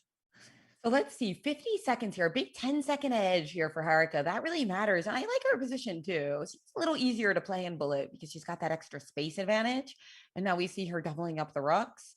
So could this be the break in Kateryna's super streak, as she actually won 3 games in a row, for those of you who are keeping count? That has been an incredible comeback, but I agree with you that this position seems to be easier for white with the space advantage. Now, the e4 pawn is attacked and is going to be undermined unless white can support it with more pieces. I think for now it's the tactical decision that after bishop takes e4, rook e2 will pin the bishop, or taking on c5. To trade everything on e4 and then take on d6 could be the other way to get the pawn back. Yeah, and then white maybe has a slightly better pawn structure because a7 and c5 are both weak, but Harika chose rook e1 instead, and she's just piling up on e4. This is another way to win a pawn. Pawn takes d5. You can't continue to hold that pawn. And it looks like the computer hates the way that Kateryna dealt with this. Because after the capture, you're winning the rook on e8. Rook takes e4, and the heavy pieces doubled on the e5 are winning the rook as well. So Kateryna plays rook d4, hoping that the spin will win the piece back. But bishop f3, both queens are in the air. Great move. Bishop f3, amazing. And Harika retakes the lead as Kateryna gets the white pieces. Can she even the score again with the win? We've only got 4 minutes left on the clock. That means 2 or 3 games, Anna. This has been such an exciting match. And Harika, after a 3-game loss streak, made a huge comeback also emotionally when you're feeling perhaps a little tilted, perhaps it's not going your way, and she made a comeback now to take the lead again in the match. And look at that queenside castle. She's going for mate. Gotta love it in bullet. This is not going to be easy for Harika to defend. Not at all. Just such a simple plan for white. Go get her. I wonder if we're going to see again h4, h5. It has been the theme in this match. It's not that simple to attack, but it's a good attempt to try to open up the king side, opposite side castling again. Now, you do have to watch out for b4 because losing the e4 pawn is very essential to your position. So she did take the time out to play queen a3, bolster e4, and now look at Harika going in for the attack with bishop e6 and queen a5, forcing knight d5 so that we could prevent a move like b4, which would cause complete disaster. Okay, but Harika is insisting with knight b4. The a2 pawn is hanging, and after the trade, the bishop's diagonal is open again. I wonder if there will be enough time for black to go back to a5, or will it be a5, a4 that she will try? Knight d4, I think, is a very important move to threaten to get rid of that dangerous bishop. Great move indeed. And look at this, knight c6 played instead of the more natural knight takes e6 as Lagno tries to keep on the pressure. 24 seconds to 30 seconds, time advantage for black, but there's still that extra 1 point for Harika, and that's why Kateryna is going for it. Knight takes e7 is queen d4 check is a very dangerous type of idea because you can't move your king back, right? You have to either play, you either have to play f6 or go into the belly of the beast. Okay. f3. This game is so sharp with both kings being attacked. It feels like knight a4 is a theme as well here, a tactical pattern because of the pin, but Kateryna simply moves the queen to d4, keeping it on the long diagonal, and there's no checkmate. And we could take this now, and there is no rook c4 because the bishop is protecting that square. Bishop d3, what about rook b8? Oh my God, the queen protects everything. 13 seconds left. Rook b2, queen a2 mate is now under threat. And the bar is saying now it's mate for white. White giving checkmate in 4. It was indeed the true power of the d4 queen, centralized, defending and attacking at the same time, and now it's mate with queen f7. It's checkmate. 11-11. Kateryna ties the score. It is again 11-11. No one can take the lead in this match for more than a game in this final phase. It feels like we only have a minute and a half left. This could be the final bullet game, and whoever wins this game will qualify to the final. Come on, guys. Let's get a draw. Yes, because now we have a tiebreaker. I want to see another mini match. This has been such a thrilling match. Both of these ladies would deserve to make it to the final, but one of them cannot qualify. Who will be the one taking this match with this final game, or will we have a tiebreaker of a mini bullet match? Well, if we do, we're going to have that 4-game bullet match followed by a potential Armageddon. But first, let's see if someone can win this game. As we just see that Harika has just played Bishop takes F4. What are the imbalances in this position? I mean, both players have some really solid play. I think it's probably a little easier to play for white, as happens in a lot of chess openings. I think that Harika doesn't mind a bullet match. I think she'd be okay with a tiebreaker to kind of cool down as she lost so many games in a row and Yeah. see if she can restart and get her mojo back. Bishop E6 played, just trying to keep the equilibrium, attacking that pawn on C4. This is now again one of these dynamic imbalances. The d6 pawn hanging, but so is the c4 pawn. Will we see a rook trade and then bishop takes c4? I agree with you, Jen, that maybe this game will be a draw and then we get to be treated for another mini match. It will be a mini match in bullet time control. If this is a draw, of course, we are nowhere near the end of the game, but we are near the final end of the timer. Actually, it already has run out. It's 0-0-0-0 officially, the overall timer for the bullet portion. So if this game is won by any of the players, that player wins the match. If this game is a draw, we get to see a tiebreaker in bullet chess. So much on the line here as Queen G5 has just been played by Harika, 26 seconds to 24 seconds. Both players know you can't get into time pressure. Hey, white is going for the attack. This is not easy. Bishop C4 check with the idea of invading with rook F7, but look at that, Bishop E6, really well protecting against that idea. And now it's white that needs to watch out. That pawn on E5, very vulnerable. It is a vulnerable pawn, and Katya is up a pawn, so it was white who had the initiative with the attack. But now, after the trade of that light squared bishop, maybe Katya will start playing for a win with the extra pawn. White still has very active pieces. I think it's a good chance to hold. But what a game this has been so far, and it's still not over. Again, this is the final bullet game. The match, the timer that you see in the top right corner is over. It shows 0-0-0. So this game is the final one, unless it's a draw. And then we get to see a tiebreaker. Interestingly enough, it's actually Kateryna who's repeated a couple of times. I thought that Harika was going to go for the draw, especially since she has a few seconds left. Look at this. They're shuffling the pieces around. Both players are okay with a tiebreak, and we're okay with it too. The show might just go on. This is almost repetition. Yes, let's go. Flame. The show must go Flame on. The repetition. Come on, guys. No, Queen B6. No, with the rook. Yes, 3-4 repetition. We get to see a tiebreaker. I've never been so happy for a draw. I think we were so rooting for a draw so that we can continue seeing these amazing ladies continuing the competition and fighting against each other. Such a thrilling battle. And it's a tie, meaning that we're going to add extra time, and that extra time will be an additional couple of bullet games. If we could bring our format back on the screen to show what is the tiebreaker in this situation. If the match is still tied after the bullet portion, we get to see 4 additional 1+1 games. And if that mini match is tied, we add another mini match and then an Armageddon. This could go down the wire, even an Armageddon potentially at the end if we don't have a result. I'm super happy because I think that the players now are going to get to show who's in better form. They get 4 bonus games. Love to see it. Gosh, this is going to be a barn burner. The tiebreak will begin in a moment. I wonder if the players need any break, or are they ready for the fight? Because they have started this match 3 hours ago. It has been 3 hours of blitz and bullet chess for 2 of the top female chess players in the world. Kateryna Lagno, the number 1 by blitz rating. Harika Dronavalli, another very strong female player who eliminated 2 favorites of the field, Alexandra Kostyniuk and Anna Muzychuk. They're both so deserving of that qualification spot, but only one of them can make it.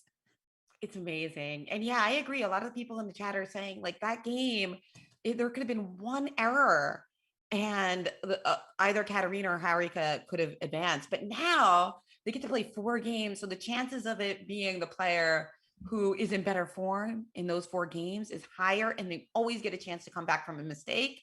So I love this outcome. And I can't wait to see how it's going to go. I mean, it's a toss up. We made our predictions at the beginning of the match. I took Harika and you took Kateryna, but hey, may the best woman win chocolate. Indeed. And what we agreed on is that it was going to be a very close match. I'm so happy that we were right with that one prediction of ours. Harika has already been here. She won against Alexandra Kostenyuk by winning the final bullet game to tie the score, earn the right to a tiebreaker, and then winning the tiebreaker. I wonder if that experience gives her an additional boost now, a bit of confidence that she can do it again. But Katya is ready too with that massive comeback. She was down 3 points in the bullet and she made a comeback from that disadvantage. So I think either way, this is going to be a thrilling tiebreaker. And we see Katya here with the white pieces going for the trade on c6, semi-open d5. Yeah, this seems like pretty cool for Black. I think that considering this is an offbeat opening, Black's getting really good positions in it. So, and that's okay because Kateryna doesn't need to get a winning position in a bullet game. She just needs to get a position where she can play quickly. And here she goes, Bishop h6, simple plans, call me crazy, but I predict we're going to see h4. he loves to play h4.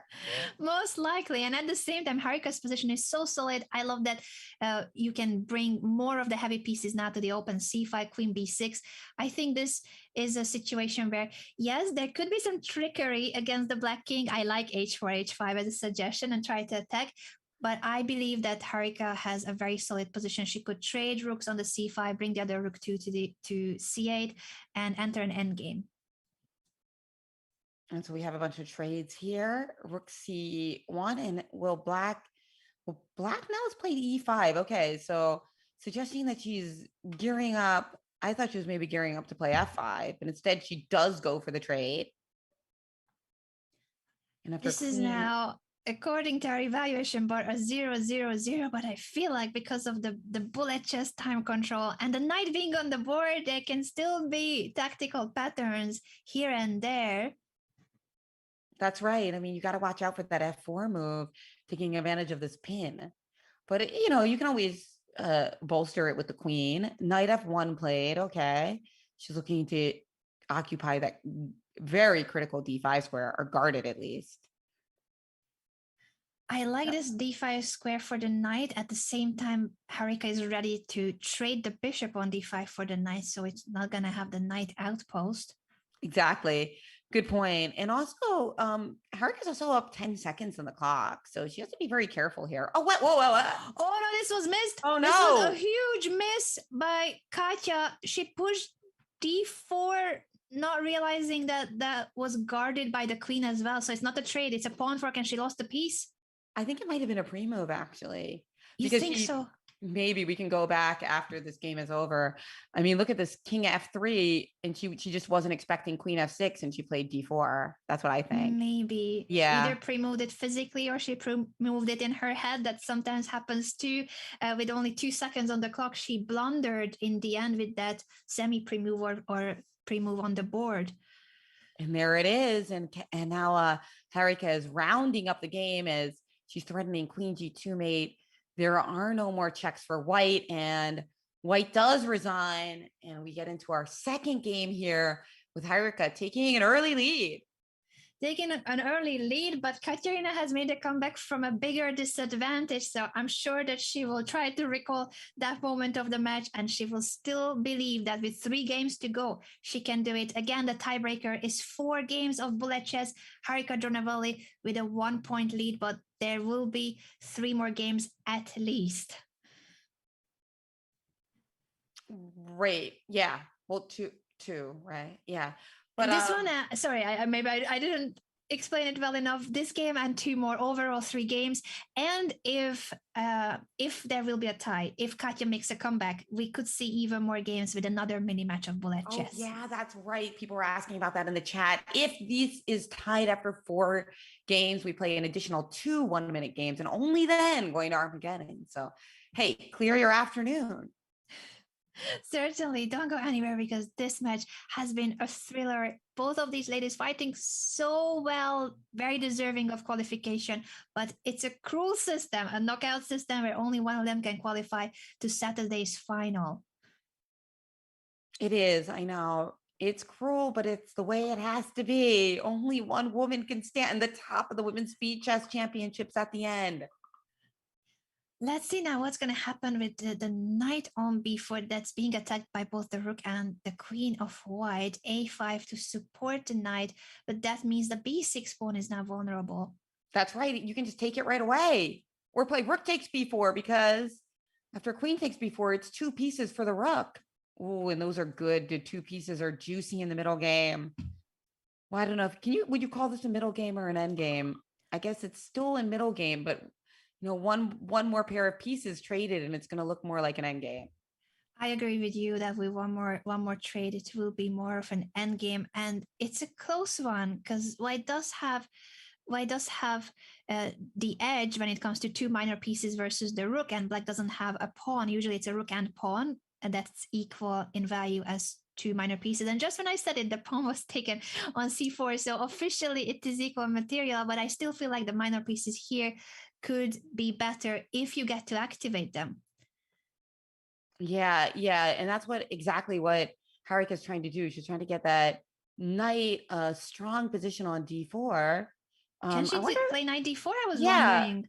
I was wondering about that, but wait, what's this? She forgot that her rook on b1 is hanging. Oh no, this is not what she wanted. She was trying to attack the queen, but this was the wrong move. Knight d4 instead of e4 would have still been good for Harika. This means that Katya ties the score again with 2 games to go. It is a tie, even in the tiebreaker.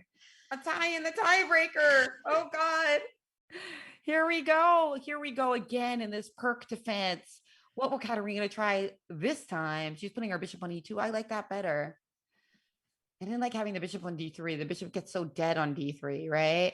Instead, she plays a4 to stop the move b5. Okay. I think that this one is a little bit more comfortable than some of the perks that she's had before. For white, it seems to be comfortable indeed. And now with the trade on e5, opening up the d5, trade of queens and potentially rooks as well. But white's pieces are somewhat more active and there's more space for white on the queen side. So it is a slight advantage, maybe not that much of a deal, especially now that black is regrouping their pieces. Harika goes for bishop f8 to then bring the bishop over to c5 or b4. I like this maneuver a lot for Harika. Agree. Great maneuver there. And now we see that white is trying to prevent any pieces from trading on c5 as bishop b4 could also be met. Well, I don't know how she would meet bishop b4, but c3, bishop a5, b4 was one possibility. That didn't happen though. And now we have this interesting strategic move, bishop c4, allowing doubled pawns, but that would give white a very interesting open b file. So Harika said, no, thank you. And after knight c5, she again has to take a decision. Will she trade either of the bishops? Now we've got bishop first knight. We talked about this. It's good for the knight and bullet. It's good for the knight and bullet, although when there are pawns on both flanks, usually it favors the bishop. I like here the knight also for the fact that there are knight outposts potentially, but rook b1, targeting the b7 pawn, making sure that black's pieces need to stay passive. That is not a good place for the knight, but she's going to try to put her king on c6 and then do the old switcheroo. Oh, instead, knight c6. So the idea after rook b7 is knight a5 with the king protecting the pawn on c7. c4 would also be in capture. Okay. And bishop rook b2. Guarding the pawn. It is passive, but for now it will do. And that means that maybe it's time for Harika to activate the knight further or even the king. Oh, she's going to c8. I was wondering if she was going to play king d6, king c5. Maybe it was a bit too much, but sometimes you can go for that king march. But this is a little risky, guys, because rook takes c7 and there goes a pawn. And Kateryna could be taking the lead in this game.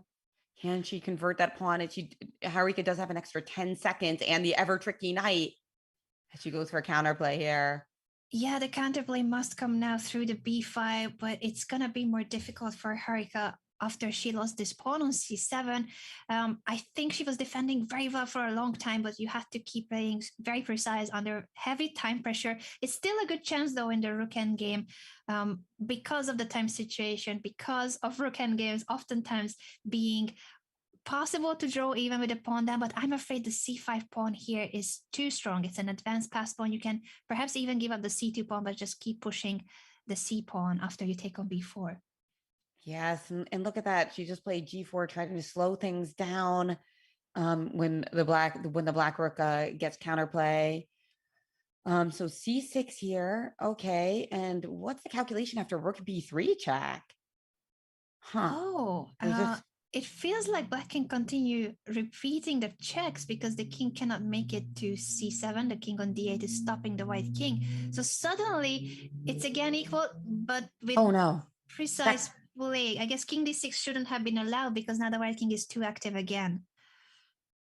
Such a back and forth evaluation board keeps jumping. It's bullet dancing. chess. It is bullet chess. Anything can happen, and anything will happen as the players now with all of the pawns being traded. Look at that rook just giving that perpetual check.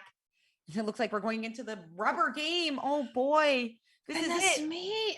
Jen, with one game to go, the tiebreaker is tied. This is the final game of the tiebreaker. And again, we are where we were. Whoever wins this bullet game is going to qualify to the final. But if it's a draw, we're going to have another tiebreaker. What a save by Harika in that position that looked like it was dead with a beautiful C pawn. But hey, it all comes down to this.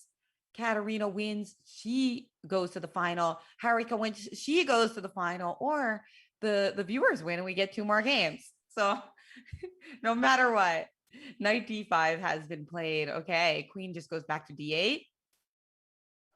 I think we are rooting for the tiebreaker of the tiebreaker. Imagine, it could be a first in history. We have seen a few tiebreakers in speeches, but I don't think we ever needed a tiebreaker of the tiebreaker. And then the tiebreaker of the tiebreaker of the tiebreaker could also happen as Harika looks to put another pretty knight on D5. And look at all these trades, that does, increase the chances with so many trades. It increases the chances that we will see that tiebreaker, but Harika wants to keep it a little spicy as she continues to keep the position a little bit imbalanced with this move E4. What a match this has been. Again, it feels like both of these ladies would deserve to make it to the final, but in the knockout system, one of them will have to say goodbye to the tournament today. The evaluation bar saying it's equal, but in bullet chess, the evaluation bar doesn't really matter unless it's showing a mate in a few moves. Again, anything could happen. Mouse slips can happen, bigger blunders. There have been very few big mistakes in this match. But now, C4. Black was trying to break through, but maybe it wasn't the right moment. It could backfire. It could backfire because now white is the one with the centralized queen. Rook C8, she's trying to hone in on the C4 pawn, but we know that Kateryna loves to attack, and she's getting a chance to attack. Harika likes to attack, rather, and she's getting a chance with this move F5. But how does she get this bishop into the game? She needs to get one more piece into the game to get a mate. I think maybe pawn takes E6 and bishop H3, Anna. And then this E6 is weak. Harika might managed to win the match after the tiebreaker of the tiebreaker. This match has been a really exciting thriller, but it seems that now it's heading toward an end with the attack on the king side. Harika is up a pawn, but also has an initiative, and the king of Kateryna. 40 seconds extra on the clock. Bishop E4, queen H7, mate is a threat. Oh boy. The bishop C8 stopping rook G4 check. Good idea by Kateryna. This could be the decisive final game. The match is tied, but this last bullet game of the tiebreaker seems now will be decided. Harika could have taken an F6, which would have been perhaps even faster, but this wins the queen, and I think this is match over. Harika Dronavalli qualifies to the final in a tiebreaker after a very tied match. Both of these amazing ladies would have deserved that qualification so much, but in the end, Harika is the one with the smile on her face. What a match. What a match. Huge clap. So impressive. I got to tell you, man, I mean, that was the tightest speed chess championship match in the entire women's speed chess champ so far. I mean, this has been incredible. Very sorry to see one player knocked out there. It has been fascinating to see the match. I was so hoping for a tiebreaker of the tiebreaker, but at the end, we had to have a winner in the knockout system. We will take a very short break to bring the players in. So don't go anywhere. We are going to talk to both Harika and Katya and let them tell you guys about what this match felt like from the inside.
And we are being joined by the players of this amazing match. Katya, Harika, we didn't want this match to be over. As we told you at the preparation of this interview, we were so rooting for the tiebreaker of the tiebreaker. You're both so deserving to qualify, but we had to say goodbye to one of you. It feels unfair, but that's how knockout works, unfortunately.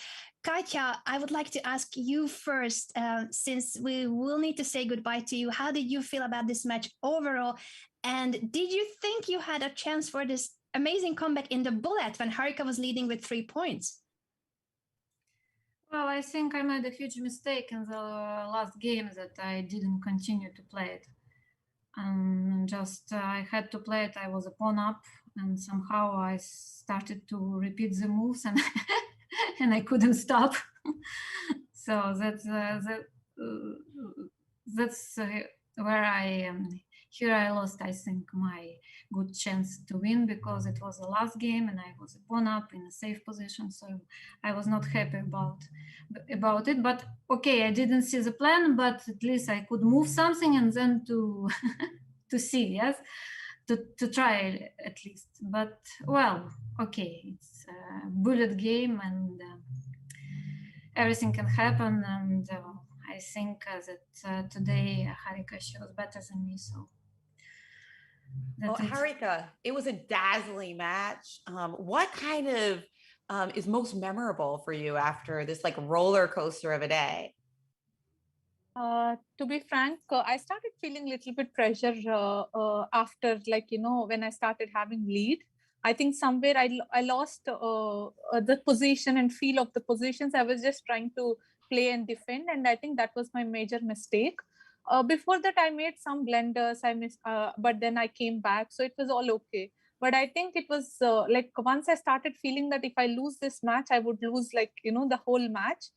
This started giving me pressure because it's just like near to final. I think I made certain mistakes, but then when we went into tie breaks, as Lagno told, she got winning position. I think one of the rook ending must be winning definitely. Where she didn't maybe she didn't find the best moves.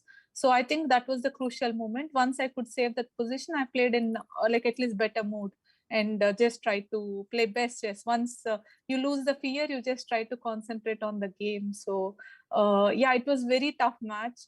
I think both of us, like any moment it could have gone either way. I'm just happy that it worked today for me. And this is already the second tiebreaker that you win. Harika, you are becoming our specialist in the field of playing these tiebreaks. Well, we wish to see Katya in the future back at these events, because we honestly thought that if we could, we would make both of you ladies move forward. It felt like it was a match that was going to go on forever and ever, head to head. If we had another hour to play, maybe it would still be tied after another hour. So thank you so much for such fighting spirit, for giving us such a thrilling match to follow. We felt like even though speed chess is a very crazy fast time control, you play such high level chess and there were very few big mistakes. There were almost no mass slips or big blunders. It was just high level chess overall, even in bullet chess too. Thank you. Thank you. Outstanding. Absolutely. Oh, I have one more question for you ladies. What's your favorite type of chocolate? Jen, are you telling Harika and Katya that we made a bet on them? I said Katya will move to the finals. Jen said it's going to be Harika, and there was a very fancy chocolate at stake. It's a big prize. Sorry. Milk chocolate, dark chocolate, peanut butter. Come on. They're all of the above.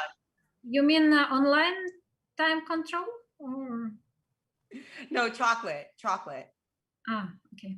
So Jan has won a chocolate bar from me because she said, Harika, that you are going to win. I said Katya is going to win, and I'm going to have to send a package to Jen now.